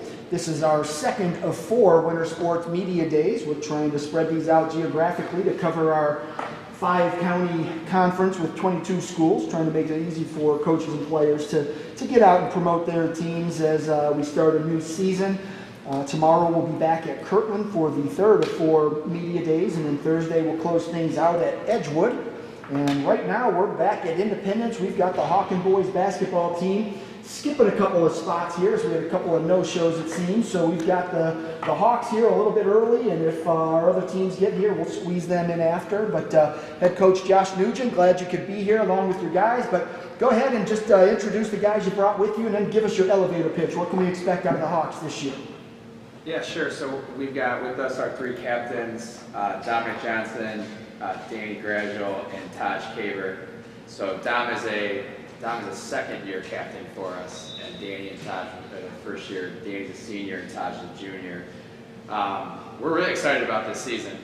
We've got some veteran guys and we've got some new guys in the mix. So there's a lot we're learning right now. There's a lot to build on as we kind of go through it. But we're really excited about just the direction of the program and where the kids are and how invested everybody is. There's a lot of excitement around it. In the Chagrin division, you're in there again, Yes. right? You guys bounce back and forth so much that it's hard to keep track of. But you know, tough conference, some great competition, whether you're in the Metro or the Chagrin. So you get to see a lot of great teams in conference play. I know your non-conference schedule has some pretty good opponents as well. Expectations are always high. How ready is this team to meet those demands? Yeah, I think that was the biggest thing about going into this year is that we really wanted to put a challenging schedule together. And the CVC schedule in itself in our division is really good. Obviously, in our division, we've got Richmond Heights, Chagrin Falls, Orange, Beachwood, West Cuyahoga, and all those schools, have their own challenges. When Richmond Heights is there at the top and they're returning Division IV state champions, that's the bar. But the other schools, we've got some great rivalries with, and our crossover schedule is good too. It's kind of bittersweet. It's our last year with the crossover, right? So Perry and Edgewood and those teams have been good challenges for us. And then we've really beefed up our non-conference. We're opening with Padua, and we play VASJ and Gilmore and University School, so it's Elyria Catholic. So we've got a nice schedule. So no homecoming opponents out there, it seems. No, yeah. Yeah, it's a good approach to take, because the way I look at it, you got 22 scrimmages. They count, but you want big games in March, not in January and December. So it's you got to prepare for those, and you do that by playing great competition and seeing different things, different offenses, different defenses, different challenges. So yeah, beef up that schedule and see where the chips fall. Yeah, absolutely. And these guys are ready for it. We've got a group of guys that are ready for it. So that's what's exciting about it. It's also a lot more fun when you go out and play a competitive game as opposed to we beat a team by 50 and you play 2 quarters instead of 4 quarters, and so that's all good. But Coach, I'll come back to you after we talk to the guys, and we'll recap things. But Dom, go ahead and grab that microphone and just go ahead for the folks at home. Introduce yourself, name, grade, and position. Dominic Johnson, 12th grade, senior, and I'm point guard. Dom, Coach said 2-year captain. Obviously, it's not all that uncommon, but at a school like Hawken that's had some really good basketball players come through, speaks volumes about your character, your abilities, and your leadership ability. What does it mean to you to be named captain 2 years in a row?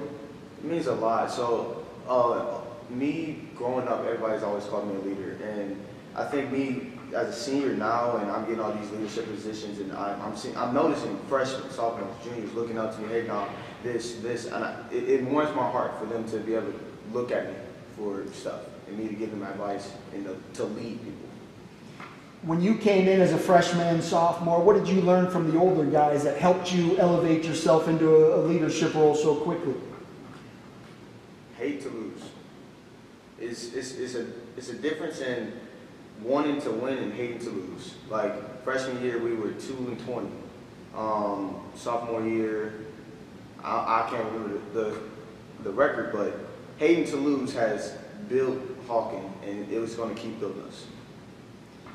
Looking at this team, how is this team different from last year and the year before? I mean, every team's going to have its own identity. What is this one's going to be? So, I mean, we have an entire kind of different team than last year. With all the seniors that left and having about 4 players that actually played varsity minutes last year. And so the thing for us is we are going to compete. We're going to have a lot of mistakes, but it's going to be aggressive. We're going to work hard, and we're going to get it back.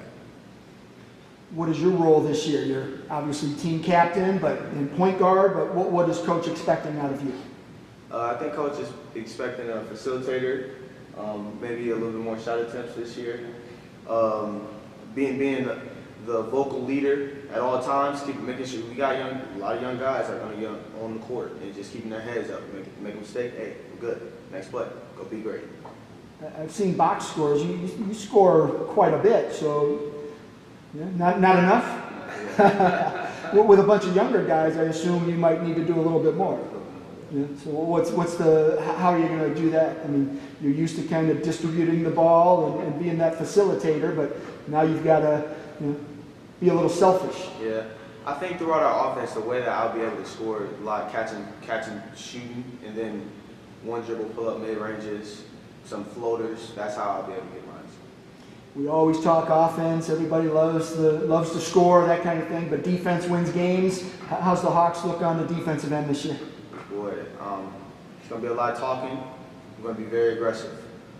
I think with this team, you're going to see we might not have as much length besides like David Dettelbach and like Johnny, but we're going to get in your face.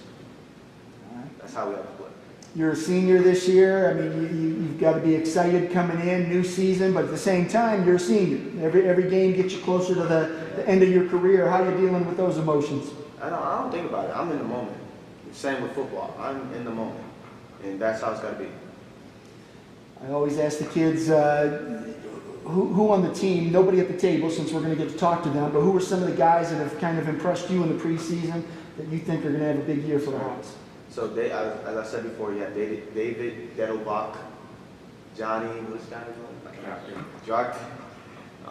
Greg Price, freshman, he's going to be really good for us. Ron Hill. Yeah. All right. And then just for you, what are your individual and team goals? Team goals, I want to take a step. I'm going to go over 500 with a tougher schedule than last year. And individual goals, I just want to win. That's mine. Sounds good. Good luck to you this year. All right, Danny, on to you. Same thing. Just go ahead and introduce yourself, name, grade, and position. I'm Danny Gradual. I'm in the 12th grade, and I play 3-position small forward. What's your role this year for the Hawks? My role is going to be defensive breakup player, get it back on defense, helping the team there, rebounds, and just helping push the floor, be quick on the outside, and score the way I need to, find open spaces where I can shoot or take it to the hole. What is Coach's defensive philosophy? Without giving away, game plans and secrets and stuff, but what do you guys try to do on the defensive end? I would say just get in teams' faces, make them feel uncomfortable and make them make unpredicted plays and just take the ball from them and just score on the offensive end. It's easy to get inspired to play great offense because there's a whole lot of rewards to it. Defensively, you shut somebody down, your coach will pat you on the back and say, hey, great job, but people in the stands aren't like, oh, hey, you kept that guy to 8 points, great job. But what inspires you to play great defense? I think it's always something that you just need heart and energy to play great defense, and that's something I bring to the court no matter what. Like, you can have a bad game, score 0 points, but you can always bring heart and energy to every game, and that's just something I pride myself on the defensive end, and that's really how I try to get into the games. What's going to be the key for Hawken to not only do what Dom said and go over 500, but to maybe take a couple steps, knock off some teams you aren't expected to beat, and achieve all your other goals? Well, firstly, I think defense is going to be the biggest thing, but then also transition offense. Coming out of that defense and getting down the court quickly. So not setting up in the half-court offense as much and making teams pay in the transition, I think is going to be big. With a younger team, the guys at the table here, your upperclassmen, they've got to kind of lead the way. What do you do to be a good, positive role model for those younger kids? I try to lead by example in drills and in practice in general. But then when I see, freshmen, younger players, kind of get out of line or whatnot, I'm helping them, step in with them, and keeping them engaged in practice, drills and whatnot. So we're a collective group in practice, and we're furthering ourselves to our goals. And then same question I asked down. Who's your breakout player candidate this year? Who do you think's going to have a big year? I say David Dettelbach. I like him. Johnny Drockton, Greg Price, and Ron Hill. I think those 4 guys are really special, and if they keep putting the work like they are, and like I see them, they're going to be special players. And what are your goals for the year? Team goals, over 500 like Dom said, and I want to make a splash in the playoffs. Like that's just been something all 4 years I really want to happen. And then individual goals, I just want to win. It's my last year, my senior season. Winning's all I care about at this point. All right, sounds good. Good luck to you. Taj, go ahead, grab yourself a microphone and introduce yourself. Name, grade, and position. I'm Taj Hager. I'm a junior, and I'm playing shooting. So one junior coming in. Obviously, for you, it's not quite as there's not an ultimatum on your season since you get another year. So that takes a little bit of the burden off you. But you want your seniors to go out in style. How excited are you for this new season, and what's it going to take for you guys to step up and achieve your goals? I'm really excited. I think this year puts a new challenge in front of us. The past couple of years, we've had a lot of seniors on the team, and a lot of guys that play a lot of varsity action in the rotation. But this year, we have a lot of guys who haven't really played, as Dom said earlier. We only have 4 guys that have really played varsity minutes. So I think the new challenge is getting the young guys to buy in on the offense and defensively, understanding, watching film, asking questions, and really for us to be an outlet to those young guys. We got to get them to understand. Like you said earlier, the first 22 games aren't necessarily what matters the most. We want to be up. We want to be, performing at the best we can going into the playoffs, going into March. So we gotta, I think, as a group, we gotta really buy in. It's definitely a different experience for me being an older guy now, whereas the past 2 years, my freshman and sophomore year, I was kind of able to just get by, just doing my own thing, kind of not really having the responsibility of making sure everybody is doing what he's supposed to do. So this year's a little different. You're one of the guards. What makes the Hawken offensive engine run? What gets you guys going? Honestly, I think it's getting out in transition, getting stops, being able to create turnovers, getting us into some easy buckets in transition. Don does a great job of pushing the ball up the court, giving guys like me and Danny, Greg Price, Ron Hill, having the Those names keep popping up. Yeah, having the opportunity to just run the floor, get out in transition, get some layups, get some open threes, and kind of get a rhythm for us. So it sounds like defense can really help get that offense going too. Some tough defense, get some steals, and push it up the floor. Yeah. And talk about your game. What do you bring to the Hawks? The past 2 years, the main thing's been like shoot the ball, but I think this year I have a much larger role in handling it, especially giving Dom some plays off. He can't handle the ball every possession. Even when he's out the game, he'll be able to take over and run the one when I need to. So I think for me personally, it's just understanding, time and place during game situations. Go a couple of possessions without getting a good one. That's not the time to take a early shot into a possession. So something like that. Same question I asked the other guys. Who's your breakout player? And you can't name anyone else that they've named. We need somebody else out here. I think I'll go Emmanuel Robinson. Eman's our third guard on the team. That's right now. Eman, he's a football player. He gets out there. He plays some good defense. He's willing to dive on loose balls. So, and that's always a good thing. End of court guy that's going to really get in the game and can maybe make it hard for another team's guard when me and Dom maybe break or someone is not having a great night. That's a guy that you can plug in and make a difference. Good insight there. I like that. And what are your goals for the year? As a team, to definitely win a playoff game. We haven't been able to get past the first round in the past 2 years. And those losses were heartbreakers. So I think winning the playoff game is a big one. Obviously, I want to go above 500. Last year we went exactly 500 in the regular season, 11-11. So trying to cross that threshold. We've been improving every year. since my freshman year. My freshman year, we had 5 wins. Last year, we had 11. So keep improving there as a team. Outstanding. Good luck to you this season. Coach, back to you. I always like to ask coaches after they get to sit and, in practice, you get to, run around, talk to the guys and instruct and teach and coach, but it's not often you get them to hear, you don't hear their perspective. Now you got to sit here and listen to them. How satisfied are you that, your message is being received by your players? Yeah, I mean, forget my message. It's kind of really impressive to hear these guys talk about, what they want to achieve, how they want to achieve it. Danny and Dom specifically, we came in together, so it's been really, really cool to watch them grow up.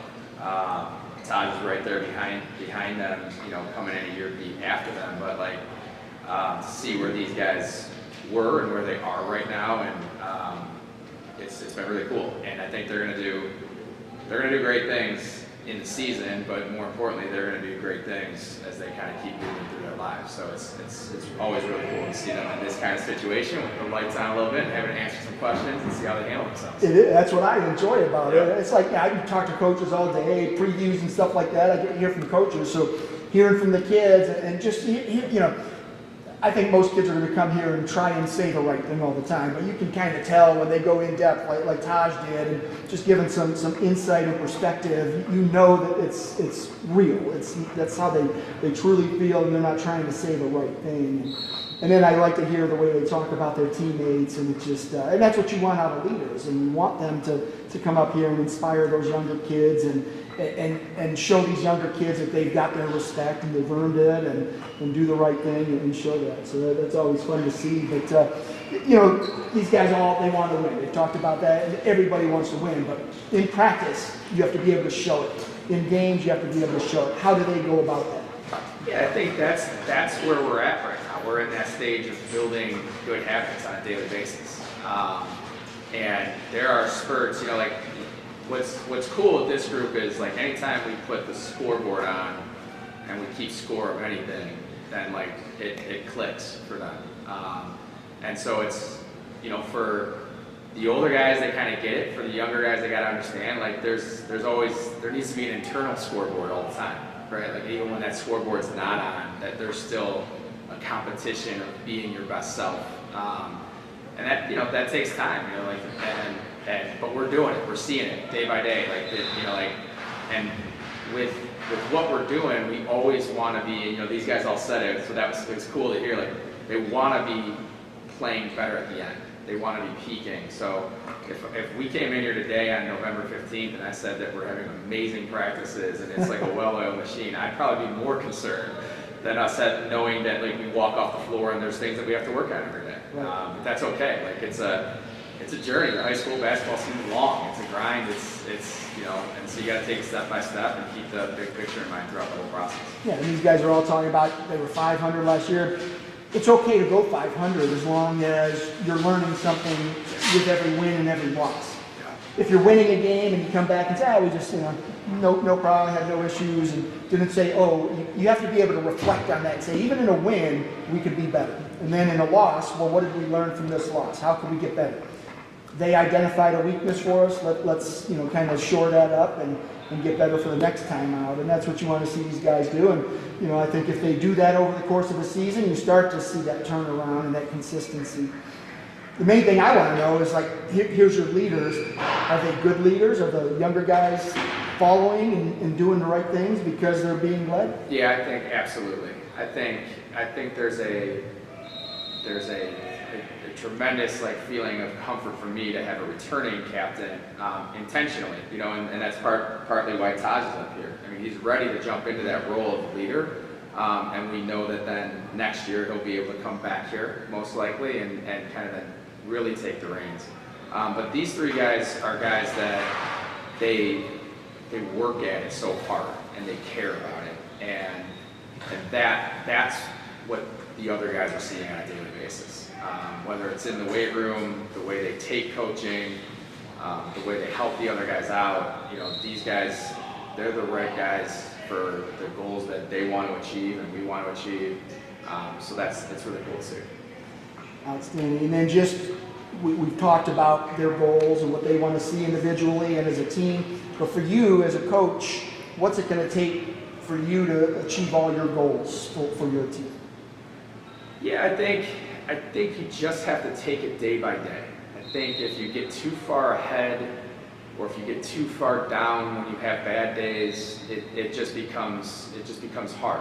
I think Dom captured perfectly when he says you got to live in the moment, and you've got to kind of do it day by day. You know, like my job's a little bit more like I've got to keep the big picture in mind, and I've got to be thinking about what's coming down the pike and what's coming around the corner. But when we're together, we've got to stay locked into that moment and to everything we do, because like you mentioned, you look across our schedule, there's no days off. So you can't get too far ahead or you can't get too down. If you have a tough night, you just got to keep coming to the office, ready to work, ready to learn. And these guys are going to be able to deliver that message better than we will as coaches. That's why it's great to have this group here with us.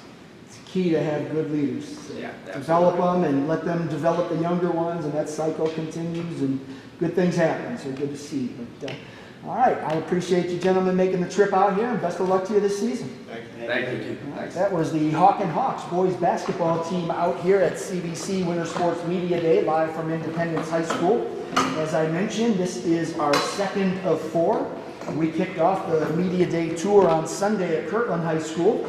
We will be back at Kirtland tomorrow. We tried to do 2 central area media days just to kind of let our teams travel a little bit less than they need to if they were going out east or west. So we'll have 2 out in central, and then we'll close things out on Thursday out at Edgewood for our eastern area teams. We've got a 22-school conference spanning 5 counties, so that's a pretty big geographic area. And having 4 media days across that area works out pretty well. So, up next, we've got the Independence swim team. They should be coming in right around 7:05. I see a couple of swimmers bouncing in already, so they should be here momentarily. I am going to take a quick break as we wait for them to be here. I want to mention our presenting sponsor of CVC TV, which is Ohio Center for Oral, Facial, and Implant Surgery. And on that note, I'm going to take a quick break, and we'll be back in about 8 minutes with the Independence swim team.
Independence High School for the 2022 CVC Winter Sports Media Day, the second of 4.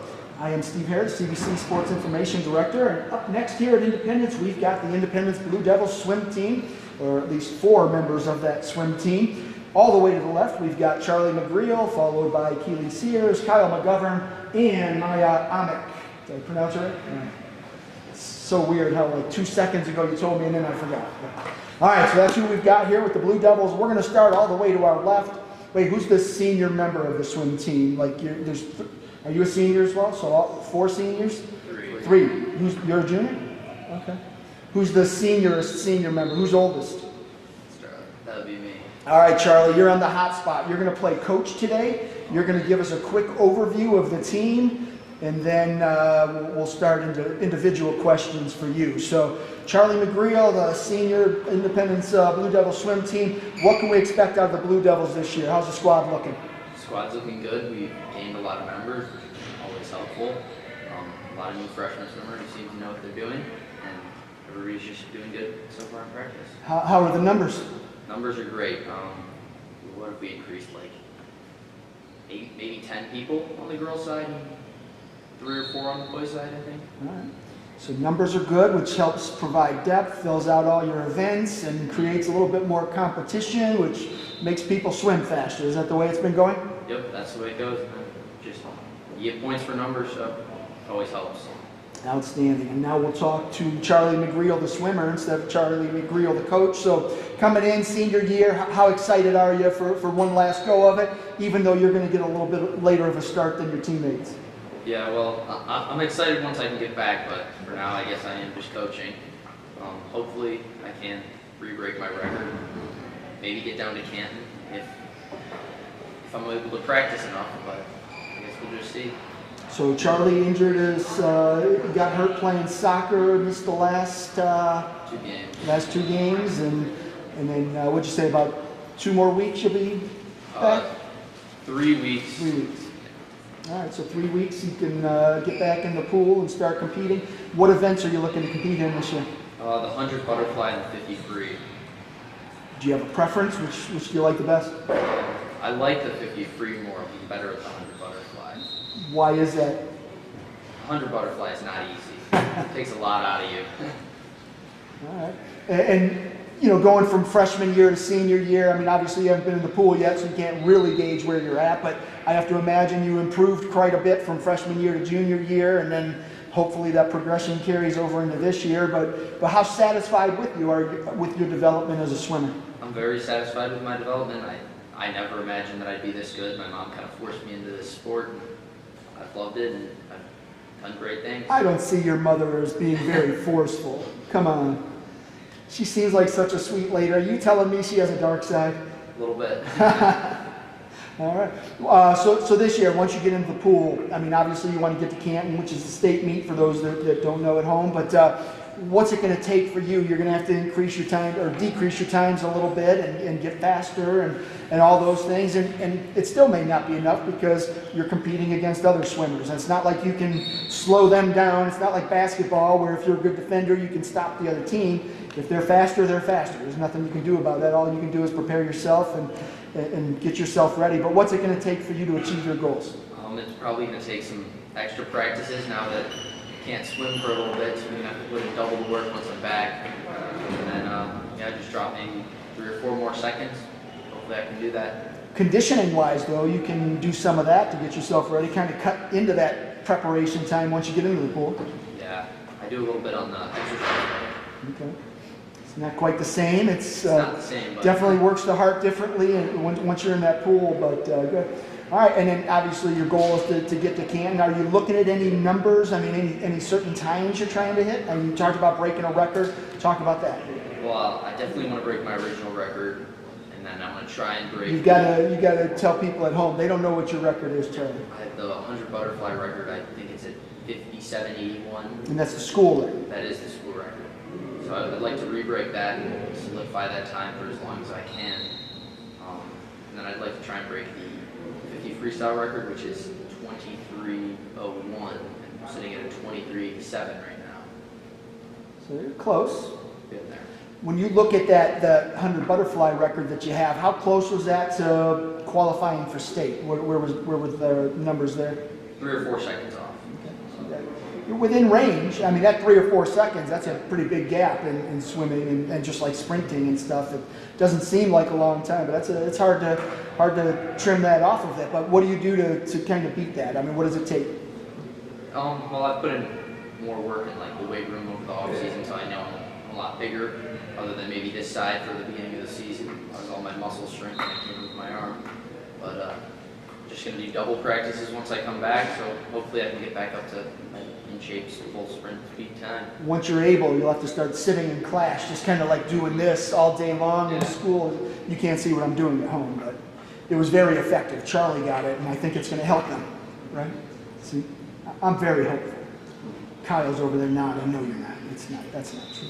All right, Keely, on to you. Good luck to you, Charlie, this year. I hope you get back in that pool soon. Keely, same thing. Go ahead, introduce yourself, name, grade, and what event you're going to swim this year. I'm Keely Sears. I'm a junior this year, and I'm planning on swimming the 100 breaststroke and 100 free. Keely, you've been around quite a bit. You've been on the soccer team, swimming, and so coming into this year, how excited are you for another go of it in the pool? Yeah, I'm really excited. We seem to have a lot of potential this year, and we just got to put in the work and see how great we can do. When you look at the independent swim team, it's been growing, and Charlie said the numbers have increased, and that's good, and I think more kids are starting to get involved. How does that help, like you as an individual swimmer, just knowing that more kids are coming out to push you and help you kind of get better? Yeah, for sure. Well, overall, having more numbers on the team, it helps out with morale, so like we use that to push each other to faster in practice. Looking at your goals for the year, what are you hoping to accomplish? I'm hoping to PR by at least a couple seconds and just see how far that takes me. What did you hit last year? What kind of times did you have? I believe my 100 breaststroke was 1:18.80, and my free was around 1:02. Charlie's looking at school records. Are you in that area, or you still got some work to do? Oh gosh, my sister has a school record for 100 breaststroke. It'd be awesome to beat. She has me by a good few seconds, so we'll see. Yeah, you gotta get those bragging rights. If nothing else, you've got to beat your sister's record. Absolutely. You can't let that record stand and then have her have bragging rights for the rest of your life. It will not go well. Christmases will be awkward. It'll be like, okay, yeah. But if you then win that record, you've got to get like a shirt that you can wear to all holidays. That I'm the fastest swimmer in the house. Yes, exactly. Same wavelength. Great minds think alike. Who are some of the other swimmers that have impressed you so far this year? Oh, Stick with the girls, because I'll ask Kyle about the boys. Okay, yeah, we have a few returning swimmers that are looking to beat their time by a few seconds. But yeah, I think overall a good chunk of those are looking to do good. Give me 2 breakout swimmers that you think are going to have big years that nobody knows about right now. There's a sophomore right now, and I think a couple seniors or juniors that are looking good. Yeah. Throw out some names. This is your time to give them some shout outs. Yeah, Sabrina George is looking real good. Another George? Heck yeah, man. Wow, they just keep coming. Mm-hmm. All right. Ellie's looking good. Ellie, you got to get some last ones. Okay. My Alma. Said that right? Yep. There you go. But yeah, looking good overall at the team. Good deal. All right, well, good luck to you this year. Thank you, appreciate it. Kyle, on to you. Kyle McGovern, fresh off a soccer and a cross-country season, both very successful years. Kyle made it out to the regional meet there and represented the Blue Devils. Obviously, Kyle coming in, you had your final soccer season, your final cross-country season. Now you get your final swim season. So I've got to imagine you're excited. You're also a little bit anxious about, oh, wow, it's all coming so quickly. And, how you feeling going into this year? Yeah, it feels great going from 2 sports to 1. I can kind of focus solely on swim team and put up a great season. Gives you a little more free time, doesn't it?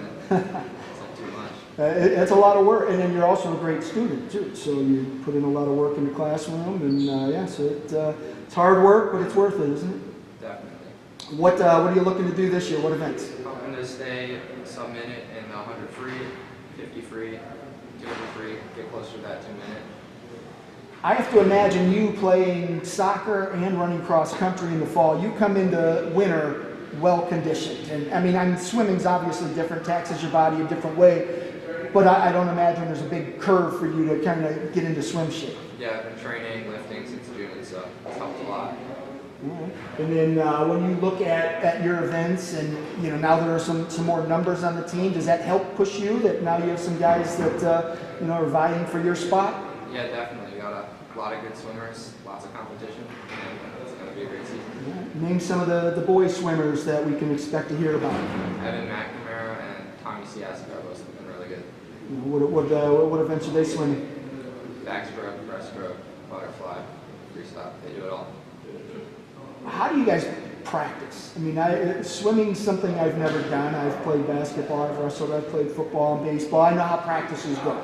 Swimming, I mean, I can't imagine you just jumping in the pool and, you know, cannonballing every once in a while and sliding down the slide like you do at the rec park. But what do you guys do for practice? How do your workouts go? Yeah, you just got to put in the hours, 2 hours in the pool, use fin, paddles, all the works, just keep it going.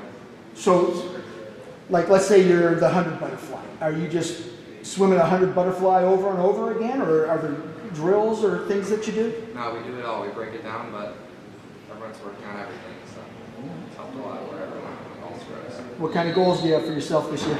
Yeah, I'd like to stay sub-minute in the 100 free, maybe make it to districts. Definitely just improve wherever I can. It's looking pretty good so far. It'll drop a lot of time. Sounds good. Maya, on to you. Grab that microphone, make sure that black switch is up, and go ahead and introduce yourself, name, grade, and what event you plan to swim. I'm Maya Amick. I am a senior, and the events I think I'll probably swim will most likely be the 2IN and the 100 free, and possibly dabbling in the 500. 500, isn't there two? Isn't there like an... It's a 500 free, okay. So there's only one that we can do. Okay. And have you swam all 4 years? I have. Talk about your development. How much have you grown as a swimmer heading into your senior year? I've grown quite a bit. My times from freshman year were quite embarrassing, to say the least, but I'm very happy with my times now. I'm very proud of how far I've come. That's what it's all about. Improving as a swimmer, as a human, and a student, and you know, if you show some progress, it doesn't matter how much, but work towards your goals, it's all good. What do you like to do as far as preparing? How do you handle your practices? I just try and keep pace with the fastest person in my lane, and I try to make sure that no one can come up right behind me and take my spot up front. I look at swimming as one of those sports. It's kind of like the dark web. You know, it's like cross country, golf. They're not, you know, everyone plays football, basketball, and baseball. Everyone knows those sports, and you guys are kind of like cross country runners, even soccer players. Even though 20 years ago it was different. Now soccer's more mainstream than it used to be. But what I like about those sports is you guys all are like great student athletes. You're great, you know, you come together as families and you have a great time together. Is that the same way with swimming? Do you sense that? Very much so. I love all the camaraderie of this team. Everyone, it feels like it's another part of my family. That's great. Everyone's just so happy and helpful. Who are some of the swimmers that have impressed you that you think are going to have a big year? I mean, I'm gonna have to agree with Keely. She's definitely gonna shock a lot of people this year by Go Keely. breaking those Go records. Keely. Exactly. Sabrina George, she definitely keeps me on my toes, and yeah, Ellie as well. I have to try and keep pace with her. It's definitely difficult. Well, that's good though. You need somebody to push you. If there's nobody pushing you, you're not going to get that. Exactly. You're not going to reach your goals. Which, since we talked about goals, what are your goals for this year? My goal is to probably break all of my records once again. I did that last year, and I want to break them again. So your own personal records, not like school records. So. Yeah, I'm pretty far behind in those records. I think I'm definitely going to aim to get as high up on the leaderboard as I can with those, but I'm definitely aiming for them, but it's probably not too reachable. If that makes sense. It does. It does. It's good to keep things real, but it's also good to aspire to be faster. And if it's, if your goal is to try and beat one of those records, you do everything you can, and whether you do it or not, it doesn't matter. You did it, so it's good. This one's going to go out to anyone who wants to answer it. Independence football has won playoff games. They've gone deep into the postseason in the past.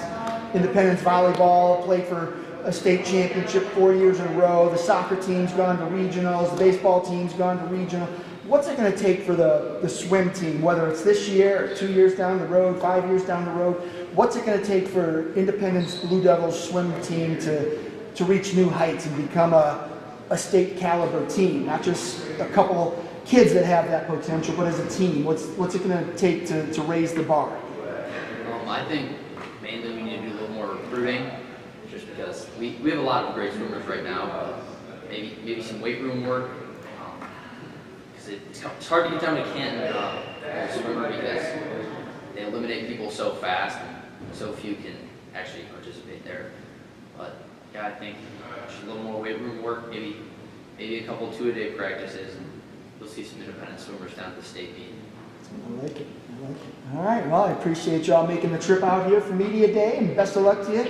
I've got a couple of swim meets on my schedule this year, so I'll see you out there. I always feel creepy taking pictures of the swim meet, though. Can't get over that. So when you see me, don't make me feel worse. Just know that I'm not comfortable. But I'll be there. As long as you don't get the ones of all of us breathing. Well, I have a knack for taking pictures of people in like their worst possible situation. So Keely knows. I'm well aware. Yeah, so. All right, I appreciate you being here, and best of luck to you this year. Thank you. All right, that was the Independence Blue Devils swim team out here at CVC Media Day. Up next, we've got the Orange Lions boys basketball team, and I believe they're making their way into the building right now, so we'll see them in just a couple of minutes here. And I'm going to take a quick break because I think we're a little bit ahead of schedule after a couple of no-shows. So we're going to take a quick break. I'm going to once again thank our sponsor, Ohio Center for Oral, Facial, and Implant Surgery, and then we'll go into a quick little break until the Orange Lions are ready to jump in here on Media Day. Ohio Center for Oral, Facial, and Implant Surgery diagnoses and treats facial pain and injuries, and also offers a full range of dental implants and bone grafting procedures. Look no further than the Ohio Center for Oral, Facial, and Implant Surgery for all of your oral surgery and cosmetic surgery needs. Please visit their website at www.ohsurgery.com.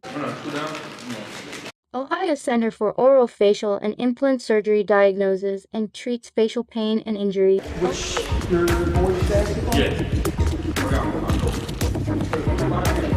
I have Brooklyn girls, Brooklyn Wrestling, and that is it.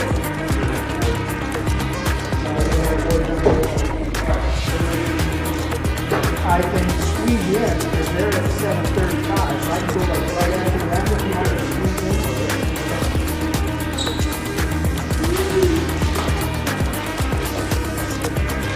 You guys are all ready? Yeah, go ahead. Yeah. Okay, we got a little time. How far away is it? I'll throw that in if he's got time. Is he close?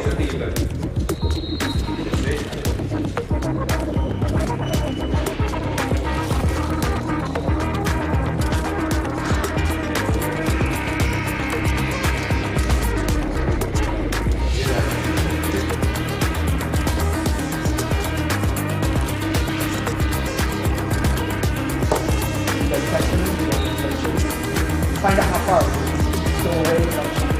Squeeze them in before you leave.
bringing these guys in all the way.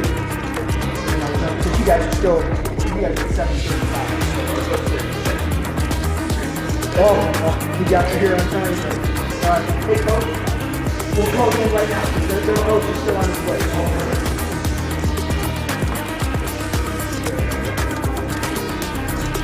What is your name?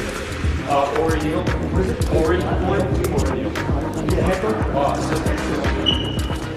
Jump in and I'll introduce you. I'll have you introduce the guys and we'll get rolling.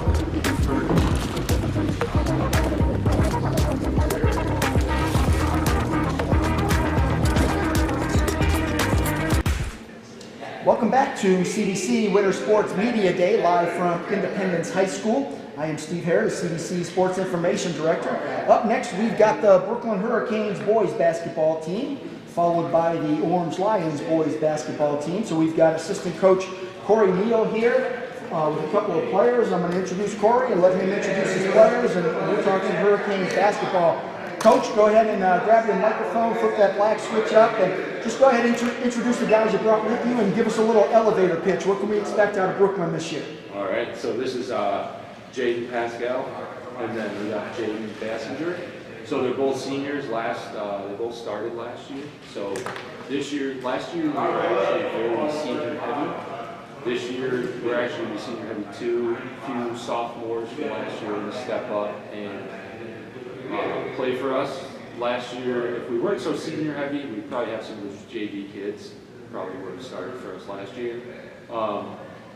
So I believe that we can be a pretty good team this year. Better than last. We were kind of in a rebuild. We went from 1 win to 12 wins last year. From the year prior to last year we won 12. And I think we can do better this year.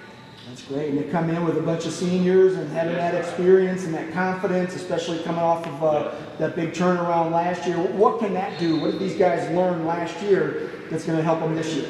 I think it was discipline. I think the big thing will be discipline from last year to this year. I think, to me, discipline, if you listen to your coaches know what you're doing, know what they're doing. You listen, you can learn some things, you can win some games. Outstanding. I'll come back to you after I talk to the guys, but Jaden, go ahead and grab that microphone and make sure that black switch is up, and then just go ahead and introduce yourself. Name, grade, and what position you're playing this year.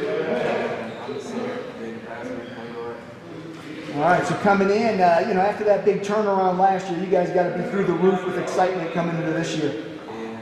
What are you guys feeling? Like you said, we're excited. We're working hard, ready to get some wins and keep going. What do you think was the difference last year? What helped you guys make that turnaround? So last year it was actually my first year at Brooklyn,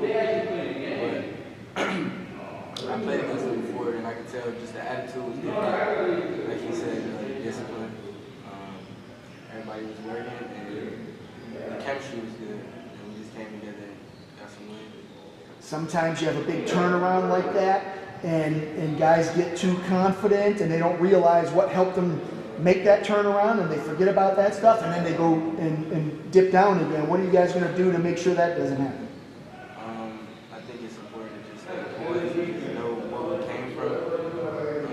Just a couple years ago we weren't so good. This year we got a chance to be really good, so it's just important to know you can't go back to that point. What is your role this year? What are the coaches looking for you to do? Just lead, keep us calm, make sure we don't panic, get out of hand, and play defense, hustle plays, and just make sure we stay focused out there. What's the scouting report on you? Don't give away any secrets. Scouting report. But what do you bring to the table? What kind of player are you? I like to look at myself as a real hustle player. And acting on the defensive end, make it hard for the offense. And then offensively, just the floor general, making sure I get my teammates involved, just doing the little things to make it fun. Without mentioning the other Jaden, since we'll talk to him in a minute, who are some of the other guys that really have impressed you in the preseason? So we got a transfer this year, Randall Fields. He's been really going hard. We got another transfer, so he's been going hard.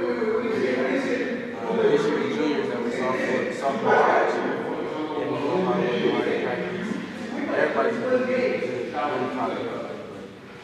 Those guys are ready to play for sure. And coming in, what kind of goals do you have for yourself and your team this year? This year, I just want to go out with our last year. So, as everybody, I want to make it far. I want to make it further than last year. And the goal is to win it all. Outstanding. Good luck to you. Hope you can achieve those goals. All right, other Jaden, go ahead and grab that microphone and same thing. Introduce yourself, name, grade, and position.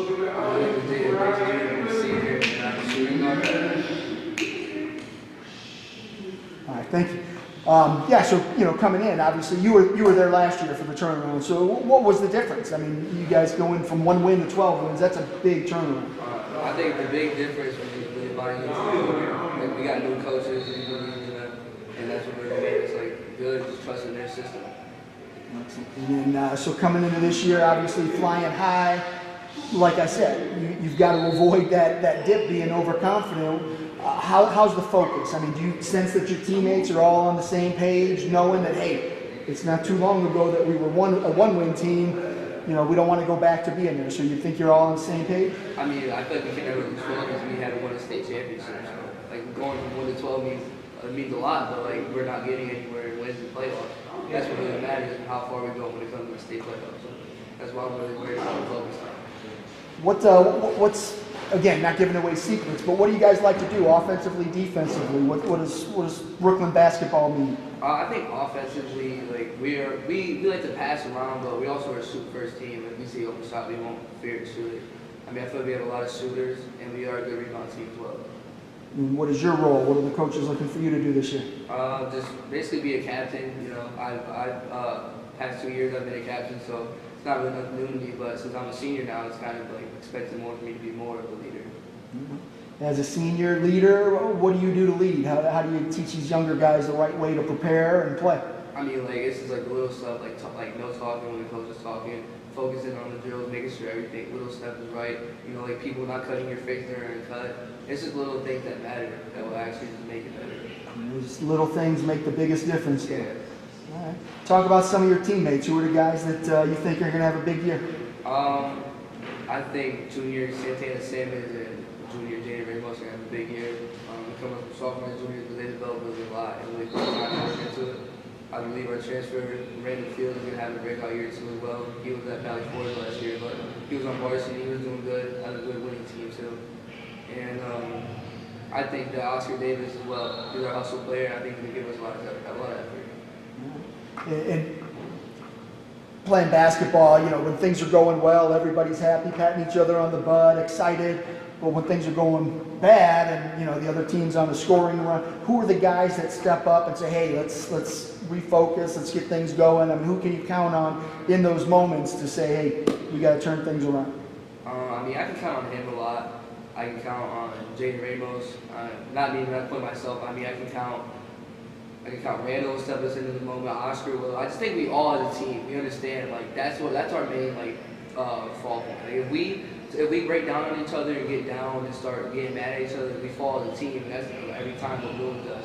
So we stick together, understand bad plays won't happen, and people will go and run. I think we'll be just fine.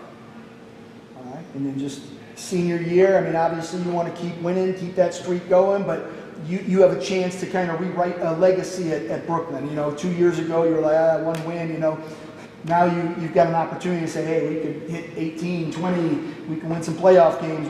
What do you want? How do you want your final chapter of high school basketball to be written? I just want to go out with a ring. I don't want to leave nothing to doubt. I want to have everything on the floor. Nothing, no bad memories in my head. I just want to understand I gave everything I could, no matter what, and no matter what time. Outstanding. Good luck to you this year. Coach, back to you. Got to hear from your players. It's always good for coaches to hear, the perspective of their players. You don't often get to hear it in practice. Do this, do that. Let's do this. But you get to hear them on an open mic. How do you like what they said? I was just sitting here shaking my head, and love to hear what Jaden was saying, especially Jaden. I know we had a tough time last year. At times we'd have a tough time with him. He really has changed the way he's played and acted. It's been awesome so far, and I want to make sure his senior year, their senior year, everybody's year goes really well.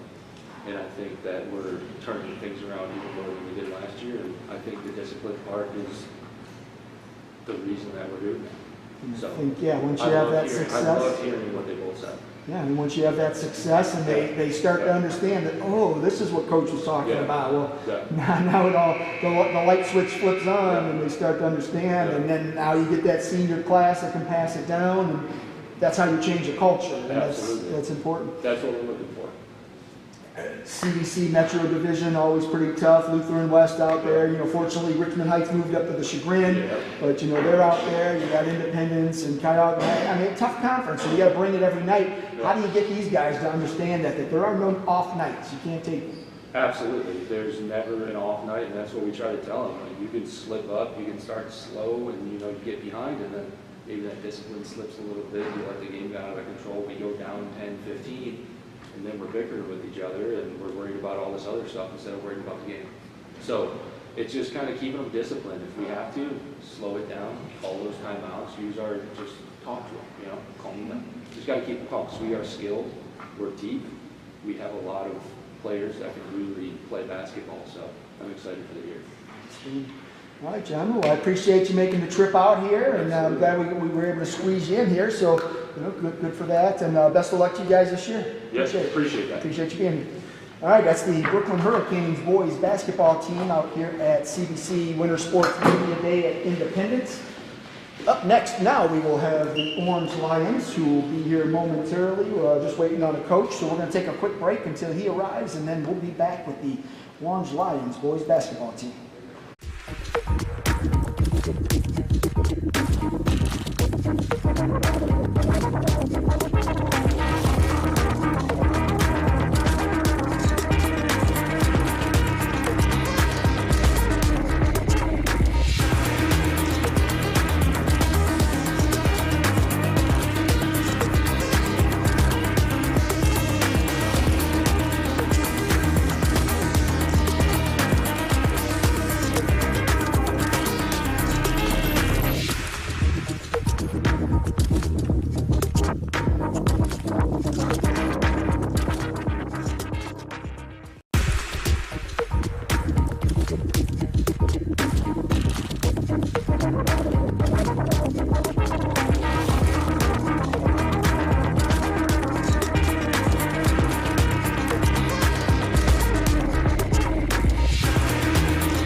Welcome back to CVC Winter Sports Media Day live from Independence High School. I'm Steve Harris, CVC Sports Information Director.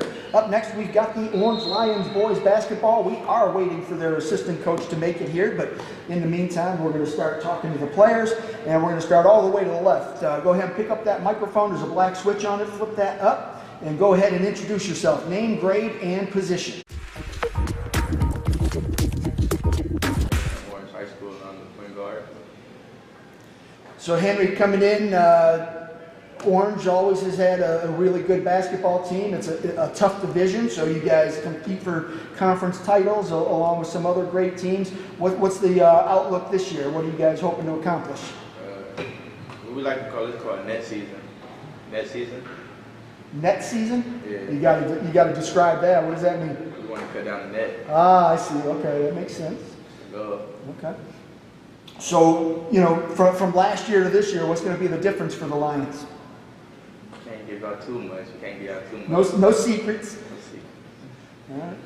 What do you think the strength of this team is going to be this year? The way we move and pass the ball and get up the court. All right. Without mentioning the guys that are at the table, because we're going to talk to them, who are some of the other guys that are going to make a big impact for the Lions this year? Our power forward, Dominic Aniquet. He's going to be a big scorer for us.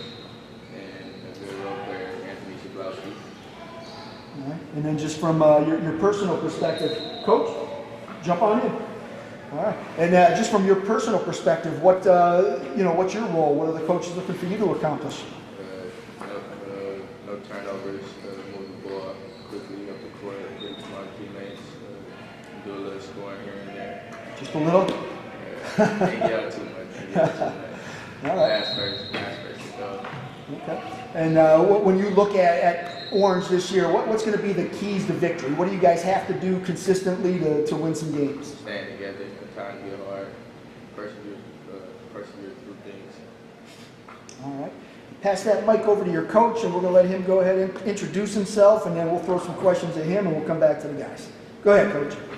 It's Coach Deontay Cousett here, JV head coach and varsity assistant.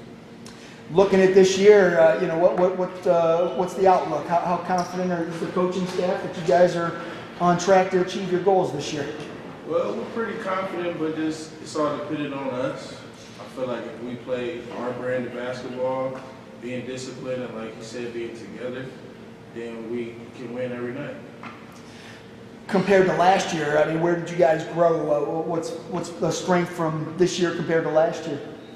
Well, the strength is we got our young guys stepping in, able to help. I think last year we were kind of mostly dependent on the senior class, and here we still have that dependency, but we have them in the lab all summer, bringing our young guys along. Looking at offensively, what do you guys try to do on the floor? Make the easy ones. Take advantage of what the defense gives us and being efficient there. And then defensively, what's the game plan? How do you try and stop teams without secrets, of course, without giving away secrets? Just togetherness, helping the helper, communication, and just giving 100% effort all the time. All right. I'll come back to you to wrap up, but we'll head over there into the middle. Go ahead and grab that mic and introduce yourself, name, grade, and position. My name is Devin Bell. Go to Orange High School. I'm a point guard, shooting guard, small forward, power forward, all that. So just do it all. Yeah. Whatever coaches ask you to do. What do you prefer? Where do you think you're the best? 1 through 3. Okay. What do you bring to the court? What kind of skills do you have? Putting the ball in the basket. That's always helpful in basketball. Yeah. Defensive side when it's time to lock in, just being there when it counts. Looking at this year's team, I mean, you guys, like I said, Orange has always had some pretty good basketball teams. Some years are really good, and is this going to be one of those really good teams? It can be, sure it can be. What's it going to take for that to happen? Togetherness, like my other teammates were saying, coach. We can be real good, we can be down, but I think we can be real good as basketball. And so, togetherness, it's easy to say, it's a little bit harder to do. What do you guys do to bring yourselves together? We gotta know where we at all times on the floor, and just know our roles, what we do. Like each person on the team knows their role, but they know it well. All right. And then just looking at you, what are your goals individually and for your team this year? What do you hope to accomplish? Coming for a lot of teams this year. Trying to put my name out there this year and cut down. That's my goal, just to be put in a position to cut down on that. All right. Good luck to you. Slide on over the mic in front of you. Go and grab that and introduce yourself, name, grade, and position. My name is Ernest Fryer. I'm your point guard / shooting guard, #1. I'm your team captain. All right, I like it. And he's confident. I like that. Even the way he's holding the mic is, I'm confident. All right. What leads to that confidence? Why are you so confident? I'm saying you put the work in, you get rewarded. All summer, all last summer, we all as a team and as a unit have been putting in the work every day. You know what I'm saying? Whenever times get rough, sometimes we got slippers, but we don't pick it up this year. And I think we're going to do something special. We're going to accomplish something special. And to do that, everyone's talking about togetherness and all that. On the basketball court, together means, playing within the game plan and all that good stuff. But what does it mean beyond that? I mean, it's just, you can't go out there and play individually. You can't just say, hey, I want to score 30, so I'm going to take the ball. You got to stick to the game plan. How do you make sure everybody's on that same page? Well, I'm just going to put it this way. One of us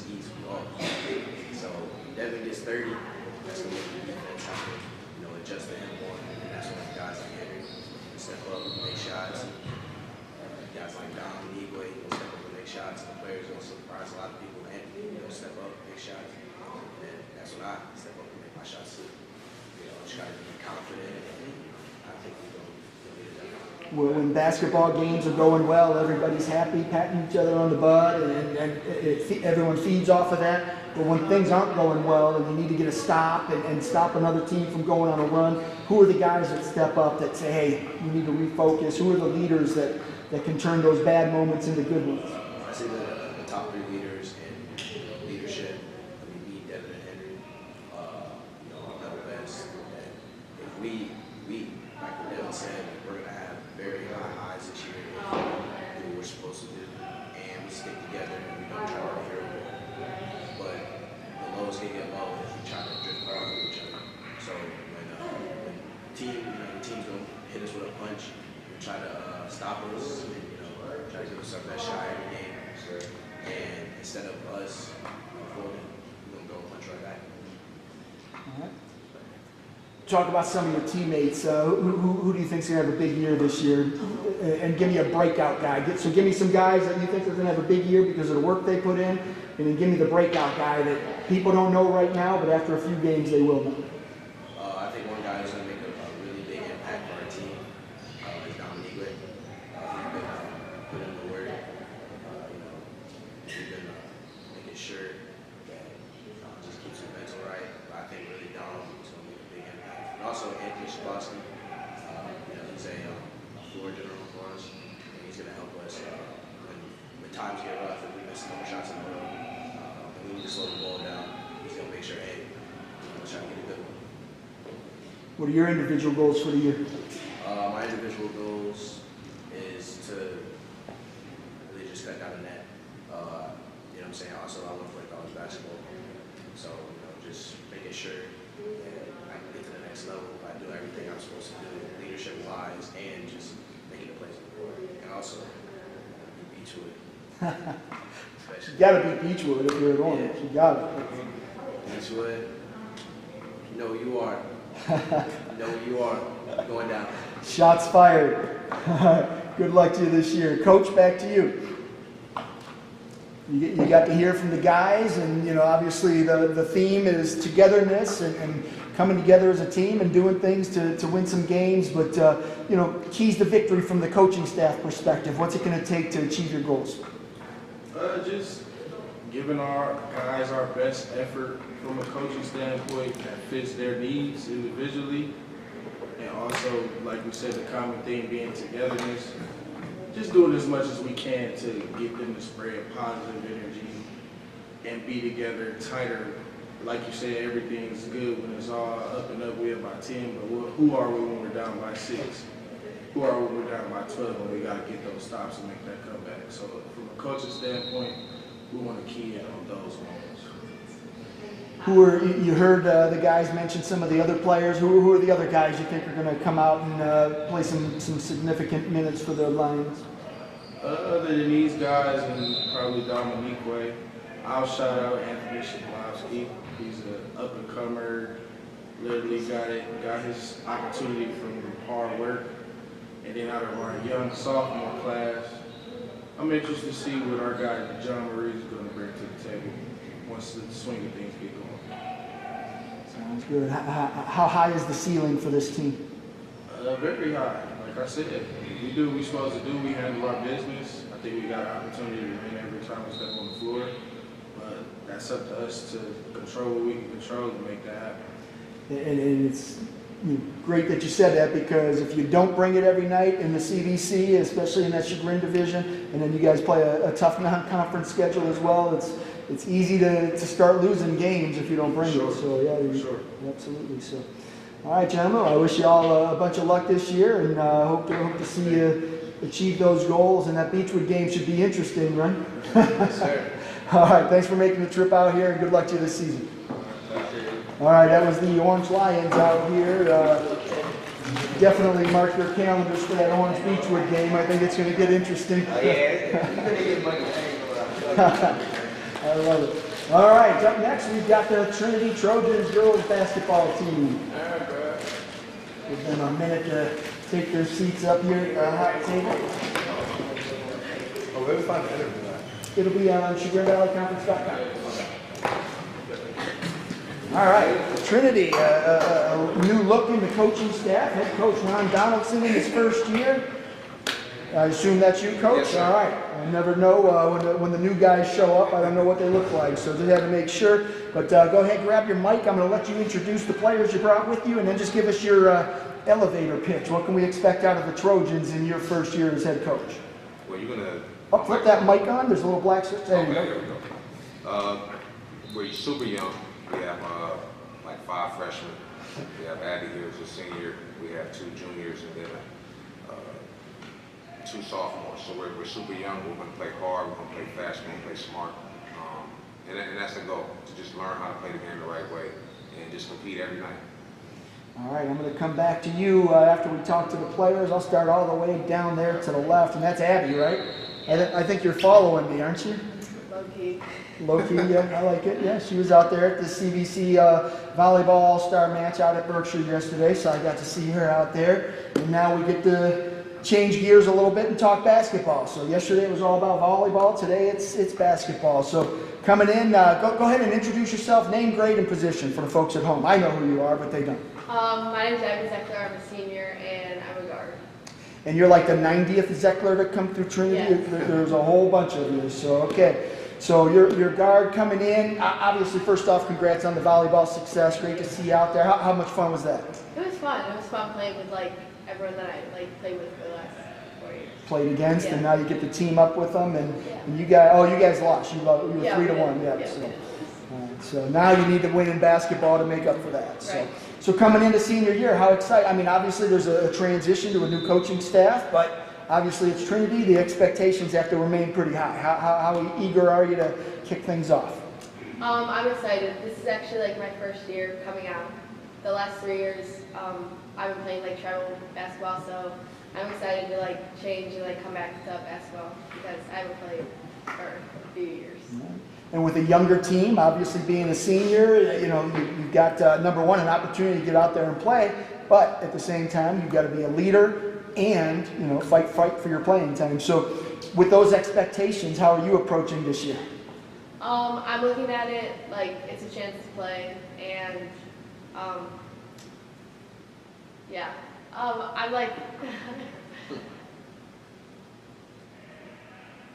I'm excited because it's kind of new because we are very young. It's a lot of freshmen, so it's new for me, but it's also new for them. So it's fun to make friends with the younger underclassmen, and I don't know. I'm just excited to change it up a little and come back to basketball. All right. So as a guard, obviously you're gonna have to move the ball a little bit, shoot, play some good defense. What else have the coaches kind of said? Hey, this is your role. This is what we expect. I'm expected to shoot. Yeah, basically. Put it up and put it in. Yeah. All right. It's easy, right? Easy game. Yeah, kind of. I always ask the kids, just, without mentioning your teammates here, since we're going to talk to them, who are some of the other girls that you've seen that have been impressive in the preseason that you think are going to come out and play significant roles for Trinity? I think for sure Diogene, she's a junior. She's going to come out, and she's a leader already, so just having her buy into what we all want, then that'll be good.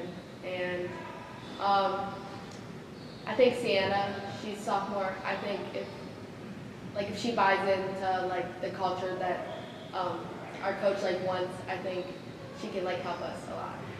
All right, and then just for you, what are your goals as senior year coming out for basketball, and what do you hope to accomplish?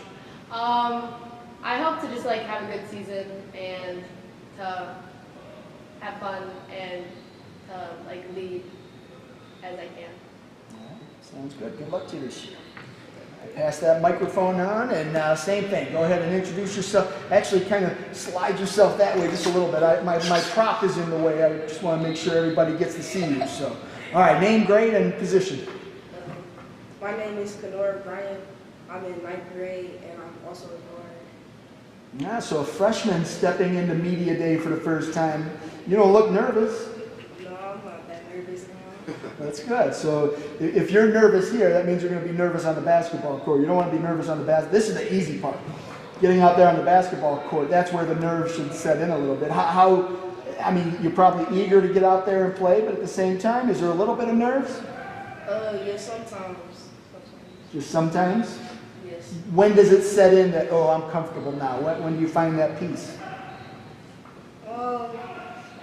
When I don't really know. It just like comes and goes a lot of times. I imagine after a couple games, it's just you're going to be there. This is your home now. So, what kind of role do you expect to play this year? Like supposed to have like a big role, like taking leadership, or like be the one with probably like the most energy, or have like positivity, positive energy. Give me a scouting report on you. Don't give away any secrets. We don't want to know how to stop you. But what do you bring to the court? I mean, you're a freshman coming to media day, so coach has a high opinion of you. So obviously you have some skill. Let's talk about it. I play great defense. That's why you're here. I like that. So what inspires you to get out there and play? Yeah, everybody wants to score, and so that's all the inspiration you need. But to be a great defender, it takes a lot of effort, and not a lot of people want to put that in. Why do you?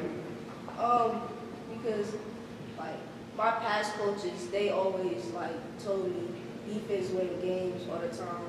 Like with defense, the other team can't score and stuff like that. You could get steals and score. As a freshman, you talked about how you need to become a leader, but to do that, you've got to have some good leaders around you. Is there someone on the team that you've kind of modeled your leadership style after? Probably like Yajime. I feel like she's a great leader. What kind of goals do you have for your freshman year? Just I don't know. Just to play for right now. We'll worry about goals later. All right, sounds good. Well, good luck to you in that freshman year. I'm sure I'll see you at some media days in the future, so good luck to you. All right, all the way down here to the right, go ahead and grab that microphone and introduce yourself, name, grade, and position.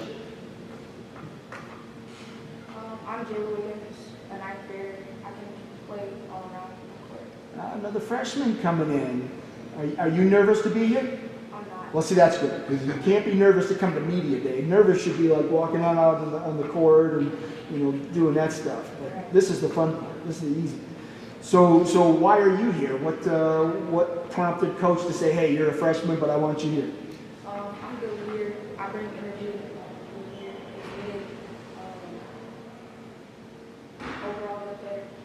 Trinity's got a long history of girls basketball success, some pretty big names out there that have come through the doors at Trinity, and I'm sure when you walk through the halls, their pictures are up there. Do you see that stuff? I haven't been through the school. I've been in the gym, but I don't get to go through the school too much. Yeah, I see it. It's amazing. That's what I was going to ask. How inspiring is it to see people that have played at such a high level, and here you are, a freshman, trying to follow in their footsteps? It keeps me going to be in their spot and gradually. All right, so freshman year, coach is throwing you to the fire right away. What does he expect out of you?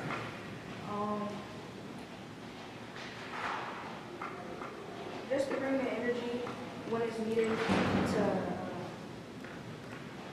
make good looks, plays, be there for my teammates.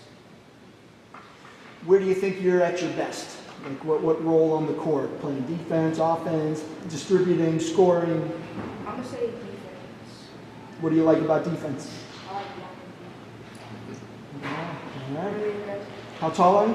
5'6". So you're not a tall girl, but you like to get up and block, so that's effort. That's effort. I like that. All right. Man, it's really weird. I wanted to talk to a player about like the transition to a new coach, and y'all first-year players. So I'm going to have to talk to coach about the transition. But from your experience so far in the preseason, how good can this team be from what you've seen?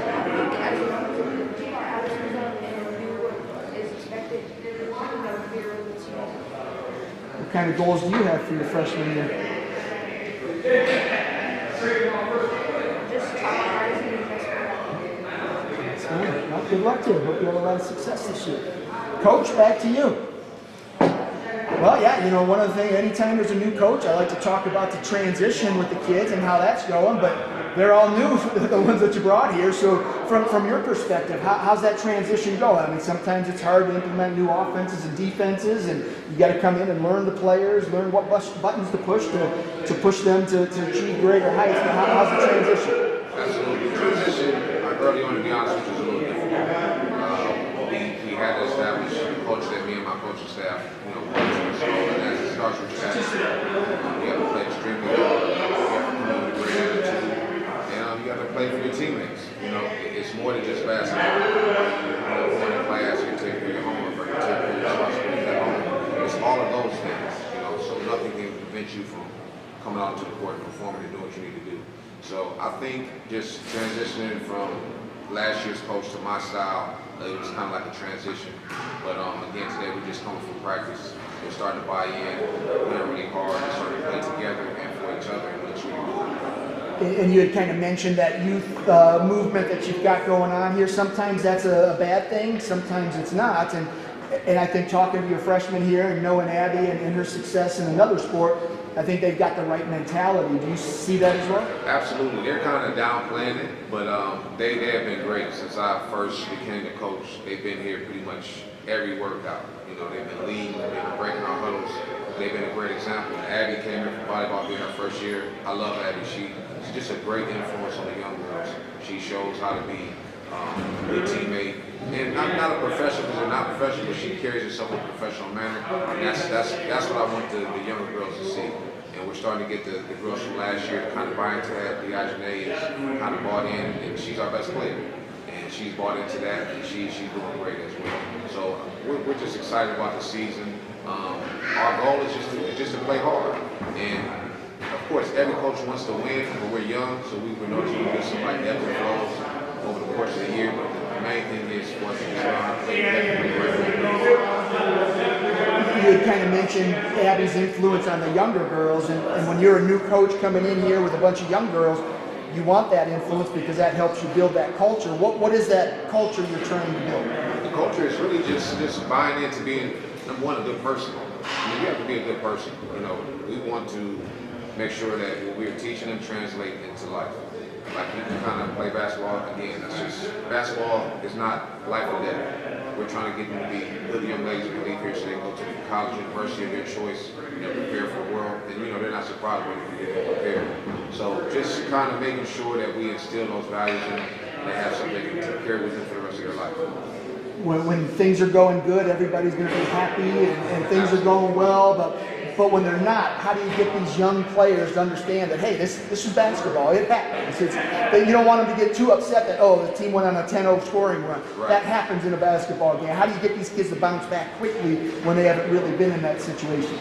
Well, it's just a matter of the way I communicate to them. I never want them to be afraid of the court. We're going to understand we're going to miss shots, we're going to turn the ball over, there's some things wrong, but we have to hustle back on defense. We have to keep encouraging each other. Just play through it. It's just basketball. It's about a game of runs. We're not going to win every game. That's just life. We're not going to make every free throw, so we're going to make mistakes. So once you understand you don't have to play fearful, every time you make a mistake, you're looking at the score statement type deal. You can play freely and play your game. I think they'll be fine. That's key, just getting them to understand those little things. That, everything's not going to go well all the time, but as long as you start to play consistently, stay focused, and those moments become fewer and fewer. Yes, sir. That's what you're looking for. They mentioned some other girls. Who are the other girls that maybe haven't been mentioned that you're counting on this year? We have Anaya Charlton. She's been killing it the last 3 days. I'm really proud of her as well. She's a returner, right? She was a freshman or sophomore last year? Anaya's a sophomore now, right? Yes, so she was freshman last year. She got a little bit of varsity time last year. I was asking her to play point guard, but I kind of made an adjustment to some things. She just needs to be out on the court because she does so many great things. And her attitude has just changed over the last week. And it's just been great, and it's been shown on the court. And we have Nevaeh, who's she's going to be an exciting sophomore to watch as well. She's very athletic and getting open court and finish. So she brings a lot of great things too. They already mentioned CNN. We have another freshman, Isis, who's going to be good in the future also. Sounds good. And then, you know, you kind of mentioned you're not going to win them all, that kind of thing, but at the end of the year, when you look back on the season, what's it going to take for you to say, you know what, we didn't win a state title, we didn't do this, or we didn't do that, but it was still a successful season. What's it going to take for you to feel that way? That we can communicate on defense, we can run an offense, we can understand how to play basketball and not be robotic. Like, if we call out a set, if the player's not there, we can go make the right play versus kind of being robotic and just trying to make the play there. So if we can get to that, to learn how to play basketball, learn how to play together. Because, I mean, everybody pretty much has another 2 or 3 years to play together. The freshmen, they got 4 years. They're going to bring in some more players to complement them. So just at the end of the year, our goal is for them to be playing basketball the right way. And I think we can do that. We can compete with anybody. Sounds good. All right. Well, I appreciate you all making the trip out here for Media Day. Coach, good to meet you, and best of luck to you this year. And ladies, thanks. And Abby, stop stalking me, and we should be good to go. Appreciate you being here.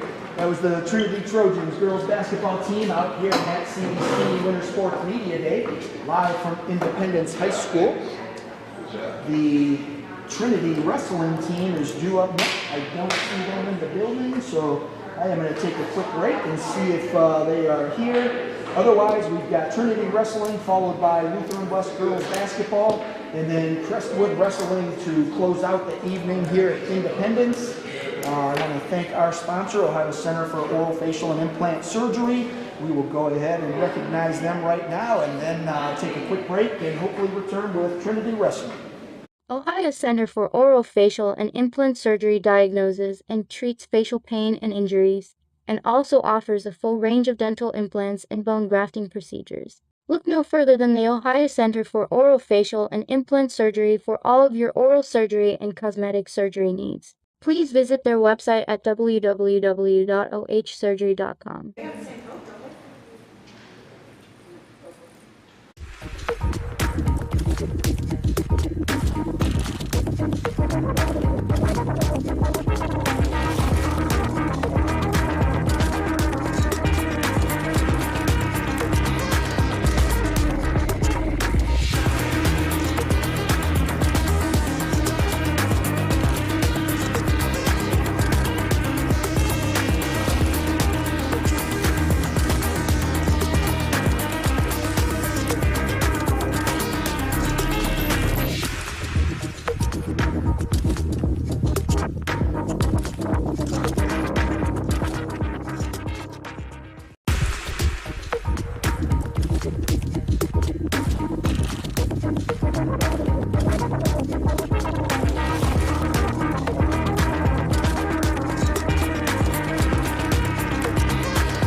Welcome back to the 2022 CVC Winter Sports Media Day, the West version. We're out here at Independence. This is the second of 4 Media Day events we'll host this winter.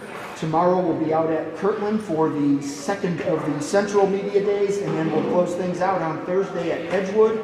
Right now we've got the Crestwood Red Devils wrestling team joining us. They are jumping slots here. They were due to close out the show at 8:30, but they got here early, and Trinity is a no-show, so we're trading places, and they'll get me out of here earlier, so thank you, gentlemen. I appreciate you being early. It works out well for me. I've got a long trip home, too, so it's great to have you. But, Coach, glad to have you. Go ahead and introduce the guys you brought with you, and then just give us a quick elevator pitch. What can we expect out of the always talented Crestwood Wrestling team? Sure. To the my right, I have Drake Rediker. He's a returning 2-year letter winner, junior. We have him wrestling somewhere around the 138, 144 weight class. And then to my far right is JP Vogel. He's also a 2-year letter winner, and he'll be wrestling 126, 132 for us this season. All right, and just what does the team look like so far? You got a week in, I believe, or is it 2 weeks? Yeah, we have a few days. We have like 4 or 5 practices in, and we're a little bit young. We have no seniors on the team. A little bit inexperienced. We really only returned 3 letter winners. The third one, Gavin McIntyre, he has his football banquet today, so he was unable to make it. But we have some talented kids that wrestled in the youth and middle school that are returning that we're excited about. We have Drake and JP that definitely are going to help us. We have Gavin McIntyre, that's a junior that's going to help us. So, you know, we have some exciting pieces. We're going to also have some holes in the lineup, which has been the norm for us the last few years. But we're excited. We're excited. I think our numbers are somewhere around 15 to 17 kids. And like I said, no seniors, a few, 3 or 4 juniors, and the rest of the team really freshmen and sophomores. Despite that youth movement you've got going on, I mean, I have to imagine the expectations don't change much at Crestwood. You guys always have a high standard. The history of Crestwood Wrestling is strong. You guys have always had some great teams and some great individual wrestlers. So I can't imagine you're adjusting that too much. No, not at all. Like these guys right here, I really, I know JP's been down, you know, a couple times. Columbus was his first time down in Columbus last year, but 2-year state qualifier. Drake was a district qualifier as a freshman, was a district alternate as a sophomore. But I'm really excited about Drake. Drake has put in the time in the offseason. He's wrestled, on the way here, we were just talking, he's wrestled somewhere around 50, 60 matches in the offseason. So he definitely has put the time in. Both these guys are avid workout guys. They really like to hit the weights, so we're excited about that. But yeah, I mean, we have high expectations. We're hoping to get a couple kids down in Columbus. You know, these two I'm really hoping. And you know, there's always a surprise. You know, we had Mason Daniels last year, who was a sectional 4th and ended up, you know, qualifying for the state tournament. So you never know. You know, we're pretty excited about it. You nailed it. That summer wrestling. When I was in high school, I went to Willoughby South. On the back of our shirts, summer wrestlers make winter champions. And, absolutely. You know, it's great that, and Dan Gable always said, you know, gold medals aren't earned at the Olympics. They're earned, you know, every time up until the Olympics. Sure. Everything you do preparing for it, and so yeah, it seems like they're on the right track. But I'll come back to you after I talk to the guys. Drake, go ahead and grab a microphone, and just for the folks at home, go ahead and introduce yourself again, name, grade, and what weight you're planning to wrestle. I'm Drake Reneker. I'm a junior. I'm going to go 138. That's what I'm thinking. So Drake, coach kind of said it. You got that bug. You came close, and it inspired you to put in the work in the off season. What drove all that? I really disappointed myself with I didn't make it last year. Last year I really choked. I want to make it to states, so I'm putting in the work, and I think I'll do it this year. You're not making any excuses for sure. You're hard on yourself, and you know, sometimes that's the kick in the pants that you need. So if it inspires you to work harder, that's great. But what's it going to take for you to kind of, you know, climb the rung on the ladder to get to out of sectionals to districts and hopefully down to Columbus? I think I've been wrestling all summer. I've been lifting the weights.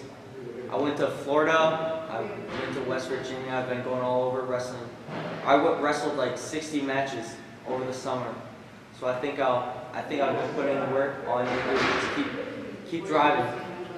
Yeah. Earlier we had a couple other wrestling teams here tonight too, and one of the things I always talk about with wrestling teams is, you know, when I'm covering the state tournament, I'm up on media row, and you know, some team will be there and their 126 on the mat, and then they're 132, and then they're 138. It's kind of like they come in bunches, and it's because you've got a great workout partner that's pushing you, and you know, one great wrestler can turn another average wrestler into another great wrestler, and you've got JP there who's got a couple of state tournament appearances under his belt. How much does that help you to have a guy that, you know, not only has been there and experienced what you want to experience, but he pushes you and probably kicks your butt a couple of times. Hopefully you get him back a couple of times, but how much does that help you?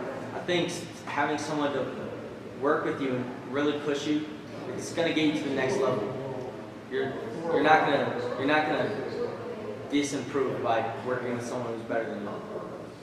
Obviously, I know you want to get to Columbus. That's the goal. But what's it going to take you to get there? I mean, there's going to be, you're probably going to have some moments where you feel like, yep, I'm on my way. Things are going good. But then there's probably going to be a couple matches or a tournament or two that, maybe you don't perform the way you want to, and you kind of hit the dumps a little bit. But what's it going to take for you to maintain that consistent mentality, just saying, here's my goal, ups and downs are going to come, but this is where I need to be. What's it going to take for you to stay up there? Just hard work. That's really it. Just got to keep working hard.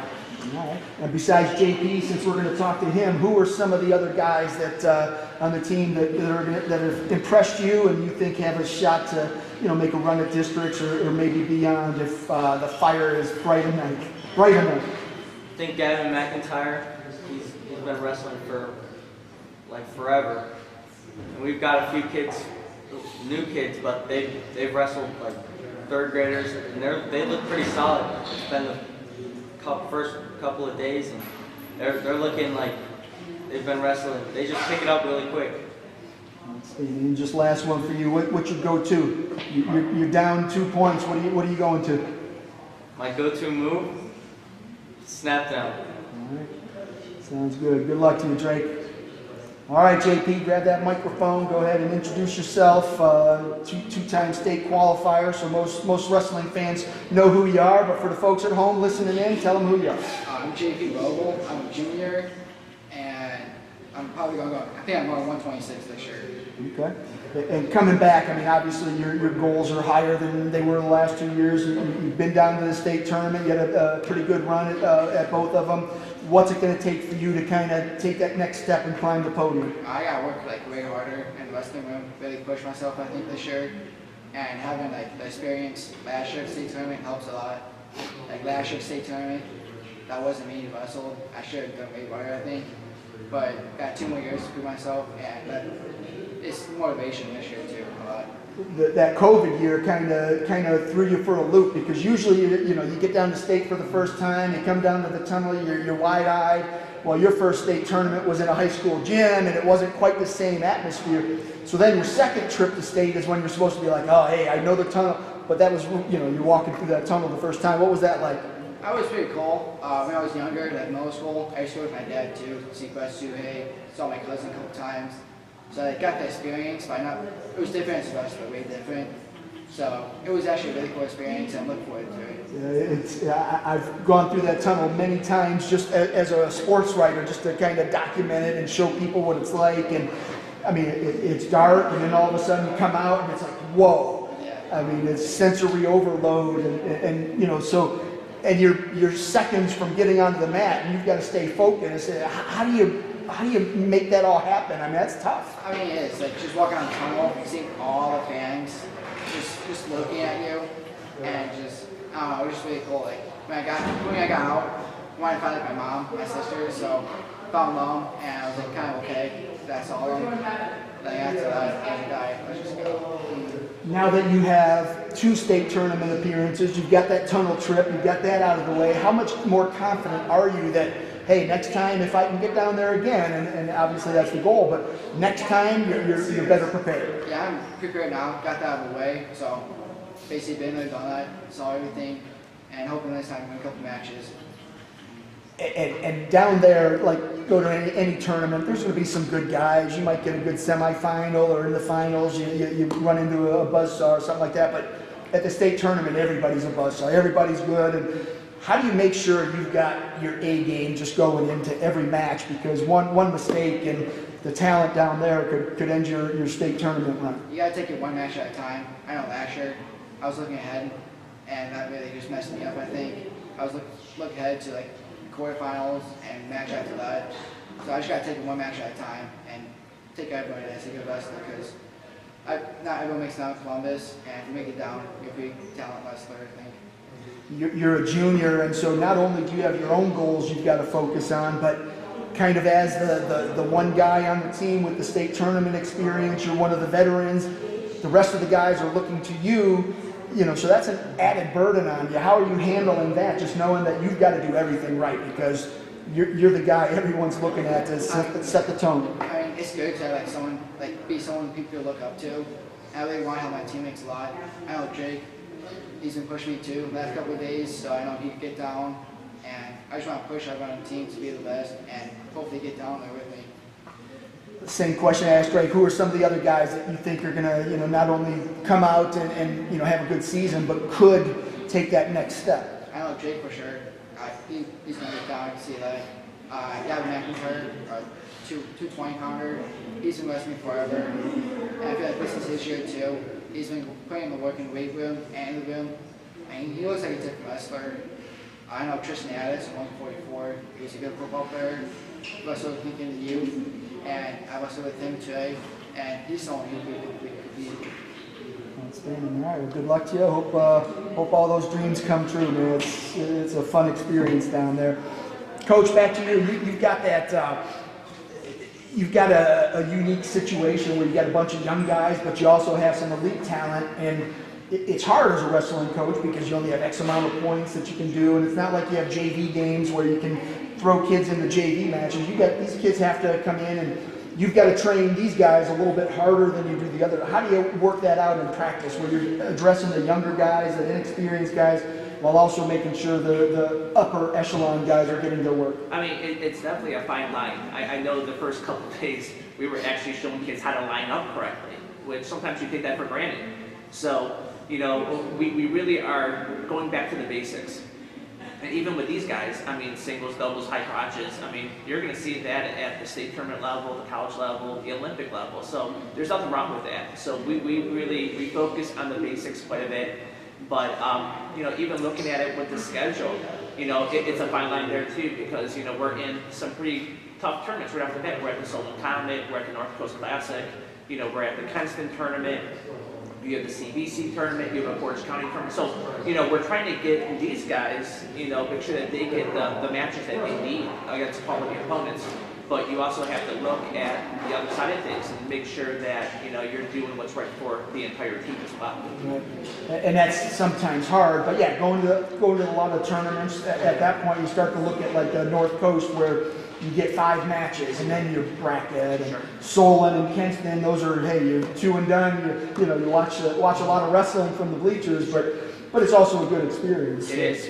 And so, we're excited about, the potential. I know looking, these guys hit it too. We probably have not only the 3 returning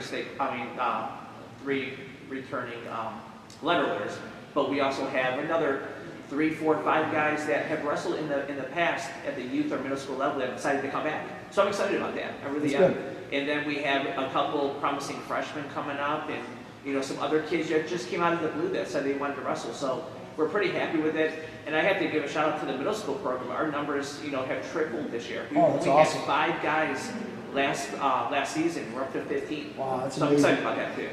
Yeah, because the trend I've seen is just the last couple of years. I think numbers are climbing again, but there was a lull there where high school wrestling, it was either the haves or the have-nots, and so now I'm starting to see a lot more. Yes. So it was a bit concerning, but now that we're getting things back to where it was pre-COVID, right. I'm excited about the future of the program as well. That's great. All right. Well, I wish you all the best of luck. Thanks for making a long trip out here from Crestwood and Twinsburg. But yeah, good luck. I'll see you guys. I'll be out here from North Coast. I'll be at the CVC, so I'll see you guys quite a few times. But best of luck to you. Thanks for being here. Absolutely. Thanks for having us. All right. That was the Crestwood Red Devils wrestling team here at the CVC Winter Sports Media Day. And now up next, we've got the Lutheran West girls basketball team to close out the show tonight. Thanks, guys. Thanks for putting this in. That was awesome. For me too. All right. While the Lutheran West girls are making their way to the table, we're going to thank our presenting sponsor of CVC TV, Ohio Center for Oral Facial. Ohio Center for Oral Facial and Implant Surgery diagnoses and treats facial pain and injuries, and also offers a full range of dental implants and bone grafting procedures. Look no further than the Ohio Center for Oral Facial and Implant Surgery for all of your oral surgery and cosmetic surgery needs. Please visit their website at www.ohsurgery.com.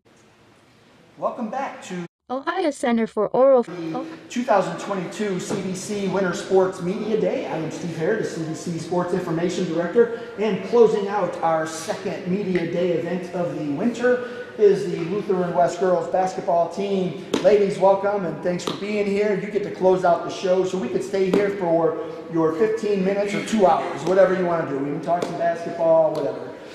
Wrestling, you guys wrestling fans know there's a lot of nods over there, so we'll stick to basketball. Yeah.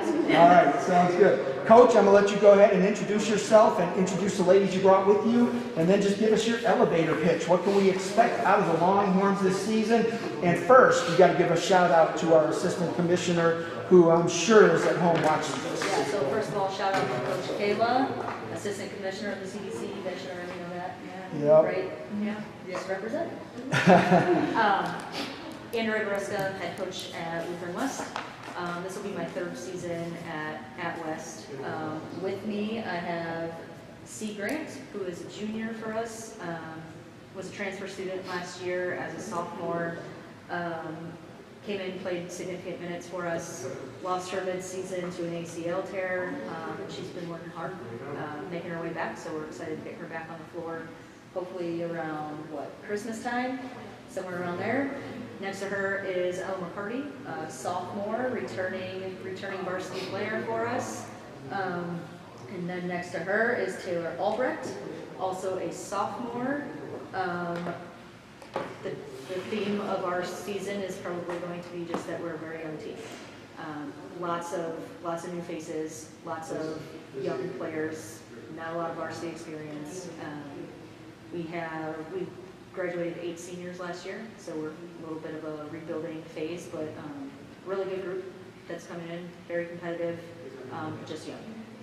I always like when you have a young team, you could look at it 2 ways. You could say, uh-oh, we're going to have a lot of bumps ahead of us, or you could say, hey, we're going to mold them the way we want them, and they're going to grow into seniors, they're going to pass down what they've learned, and that's how you develop a culture. So I always try to be the optimist in that outlook. So what's going to be the key for you guys just to get this young team going early? I think just utilizing the things that we have. We're very quick, very fast team, really competitive, a big group of competitors. So we're going to try and use those things to our advantage and try and get out on the floor, open floor and run a little bit and be aggressive on defense. All right. Well, I'll talk to the players, and then we'll come back to you to close things out. But we'll start over there with C. C, go ahead and grab a microphone. There's a little black switch on there. Just flip that up and go ahead and introduce yourself. Name, grade, and position. C. Grant. Hold that a little bit higher. There you go. C. Grant. I'm a junior, and I play guard and forward. All right. So, C, you're coming in a little bit banged up, so it's kind of hard to stay motivated when you don't get out there and practice and play with your teammates. But what are you doing to kind of maintain the focus and just to know that, hey, eventually I'm going to be back out there and I have to be ready? Just kind of like cheering on my team, kind of like trying to motivate them to do good and just do my best. As one of the grizzled veterans on the team, you've got to be a leader too with a bunch of young players. How's that going? It's been good this year. I've really stepped up from last year. I'm a little bit more. All right. So when you do get on the court, what can we expect to see? Probably some aggressive. Yeah. So as I mentioned with Coach, when you've got a young team, it's kind of an opportunity to reshape the program, and you get to kind of say, okay, this is the way we do things. We're going to teach these young ones the right way to do it, and then that just kind of creates a culture. Do you kind of see that happening? Yeah, for sure. We're going to get a lot better over the next few years. Yeah. How's the work ethic out of the young players? I think it's actually really good. I think they all come to practice, get to work, and do the things. You keep them in line if they don't? Yeah. Who's the enforcer on the team? Me. All right. Oh, for sure.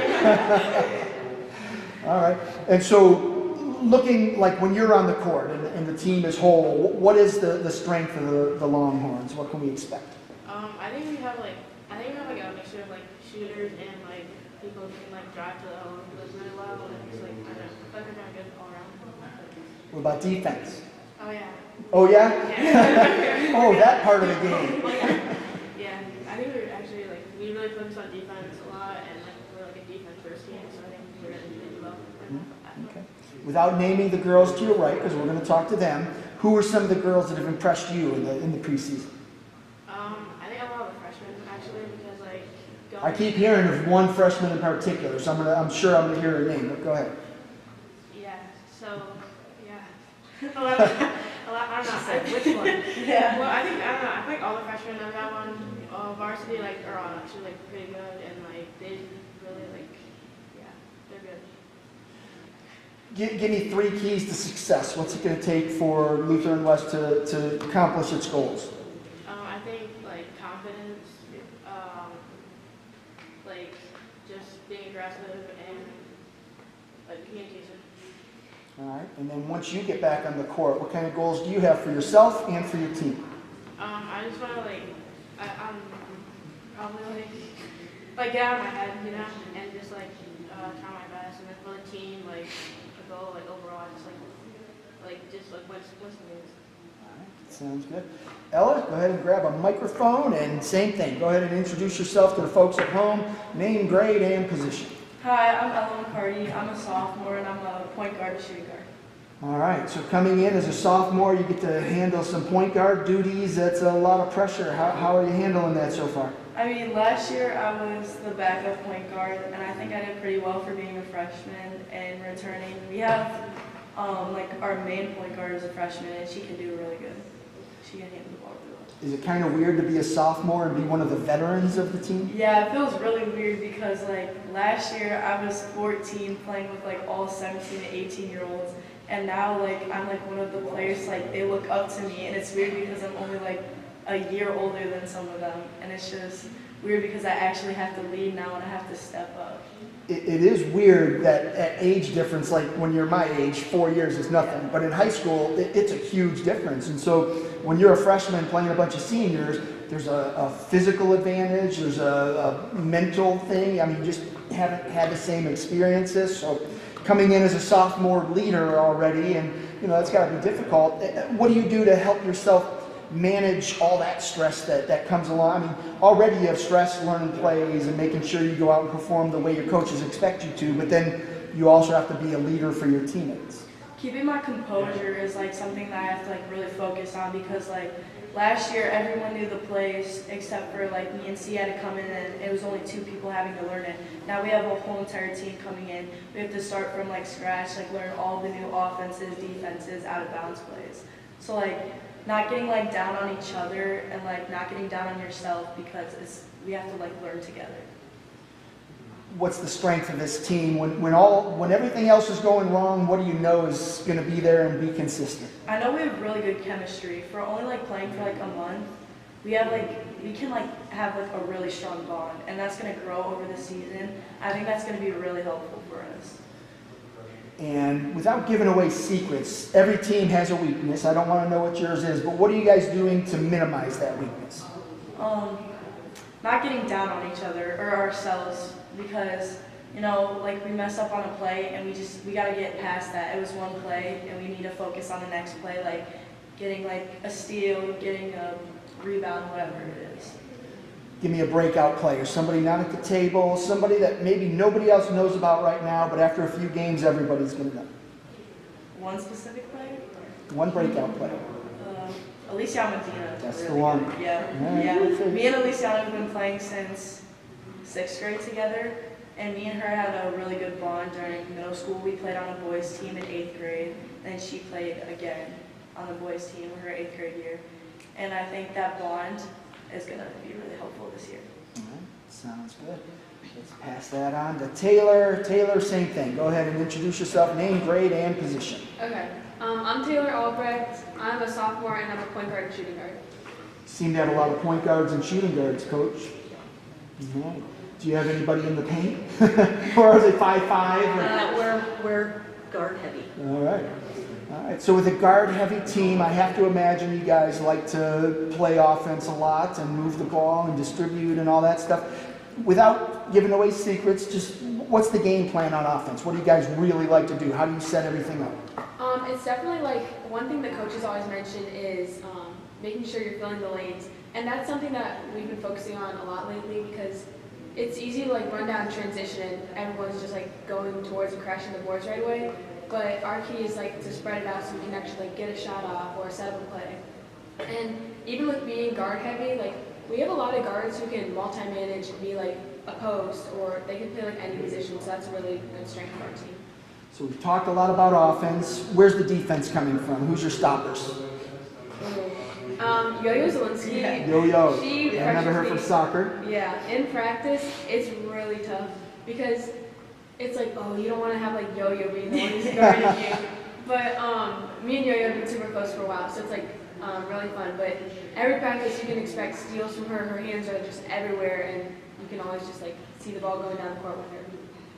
All right. And with so many young players, I mean, is there a sense that you guys are coming into a season and saying, oh, we're so much younger than everybody else, it's not going to go well? Or are you just confident in your abilities and you know that that experience thing is going to take care of itself? I mean, I think over the summer we all got like, we were all just kind of like down at first, and we were like, this isn't going to be like a good season. But starting with practice, like Ella said, like only being in for a month, you can see drastic changes already, and it's crazy to think like how far you've come in a month, because you wouldn't think like this is the same team that was in the gym a month ago. So it's really cool to see like how much we've improved and how much more team chemistry we have.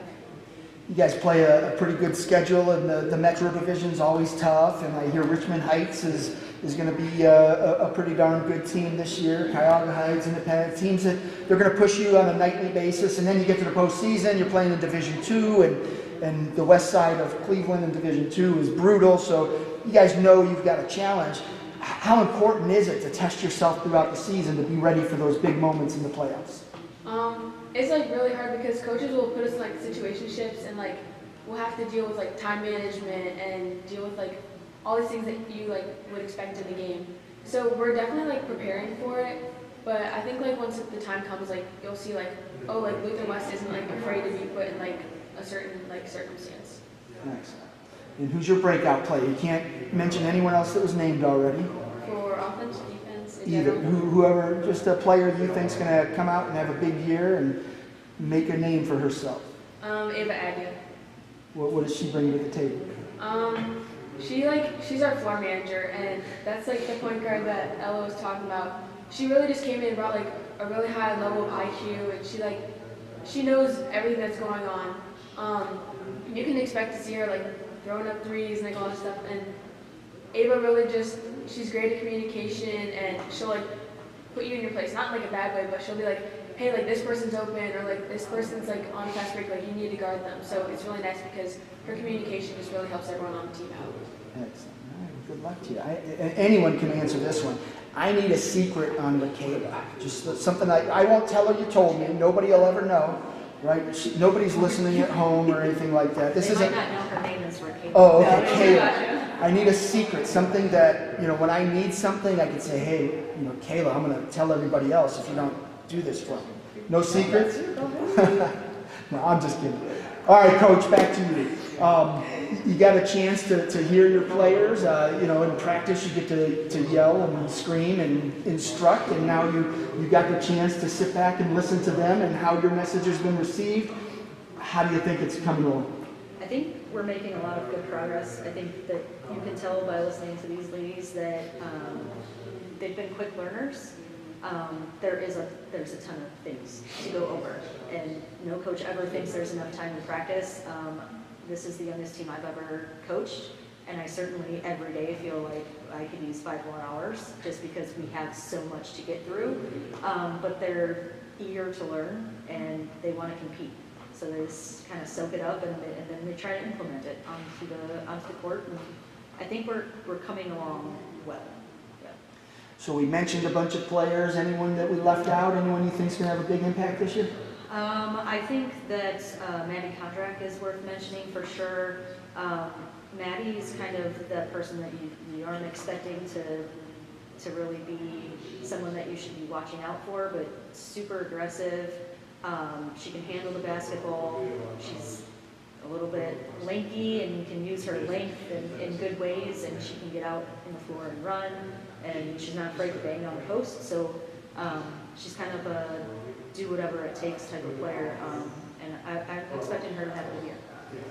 And just keys to success. You've got a young team. You know there are going to be some hurdles to clear, some bumps in the road, that type of thing. But what's it going to take to compete consistently on a nightly basis? I think going along with what these ladies said, I think that kind of buffering that inexperience with expectations.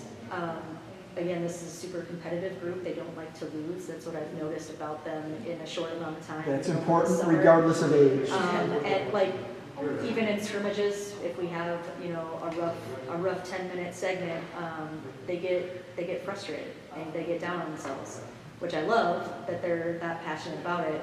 But I think just finding balance between that and understanding that it's going to take some time, and not really losing sight of, you know, we're young, but let's stay aggressive. Right. Yeah, and you don't want to use that youth as a cop-out. Right. You can't have it as a built-in excuse, especially when you get to game 10 or game 12. You're not a freshman anymore. Correct. You've played, and so it's great to understand that, hey, we've got some growing to do, but at the same time, let's make a mistake once, fix it, and not repeat it. And you know, that's when, you know, if you start using, well, we're young, and you can use it as a crutch, and you don't want that, ladies. So avoid that part of it, and you should be all right. So. All right, anything we missed? Anything we missed? Yeah. Sounds good. Well, I appreciate you making the trip out here and closing down CVC Winter Sports Media Day. So I appreciate you being here, and best of luck to you this year. Thank you. All right, that was the Lutheran West Longhorns girls basketball team batting cleanup here at Independence High School for the second of 4 CVC Winter Sports Media Days. We are going to shut down the stream, turn off the lights, and head home. And appreciate you all tuning in.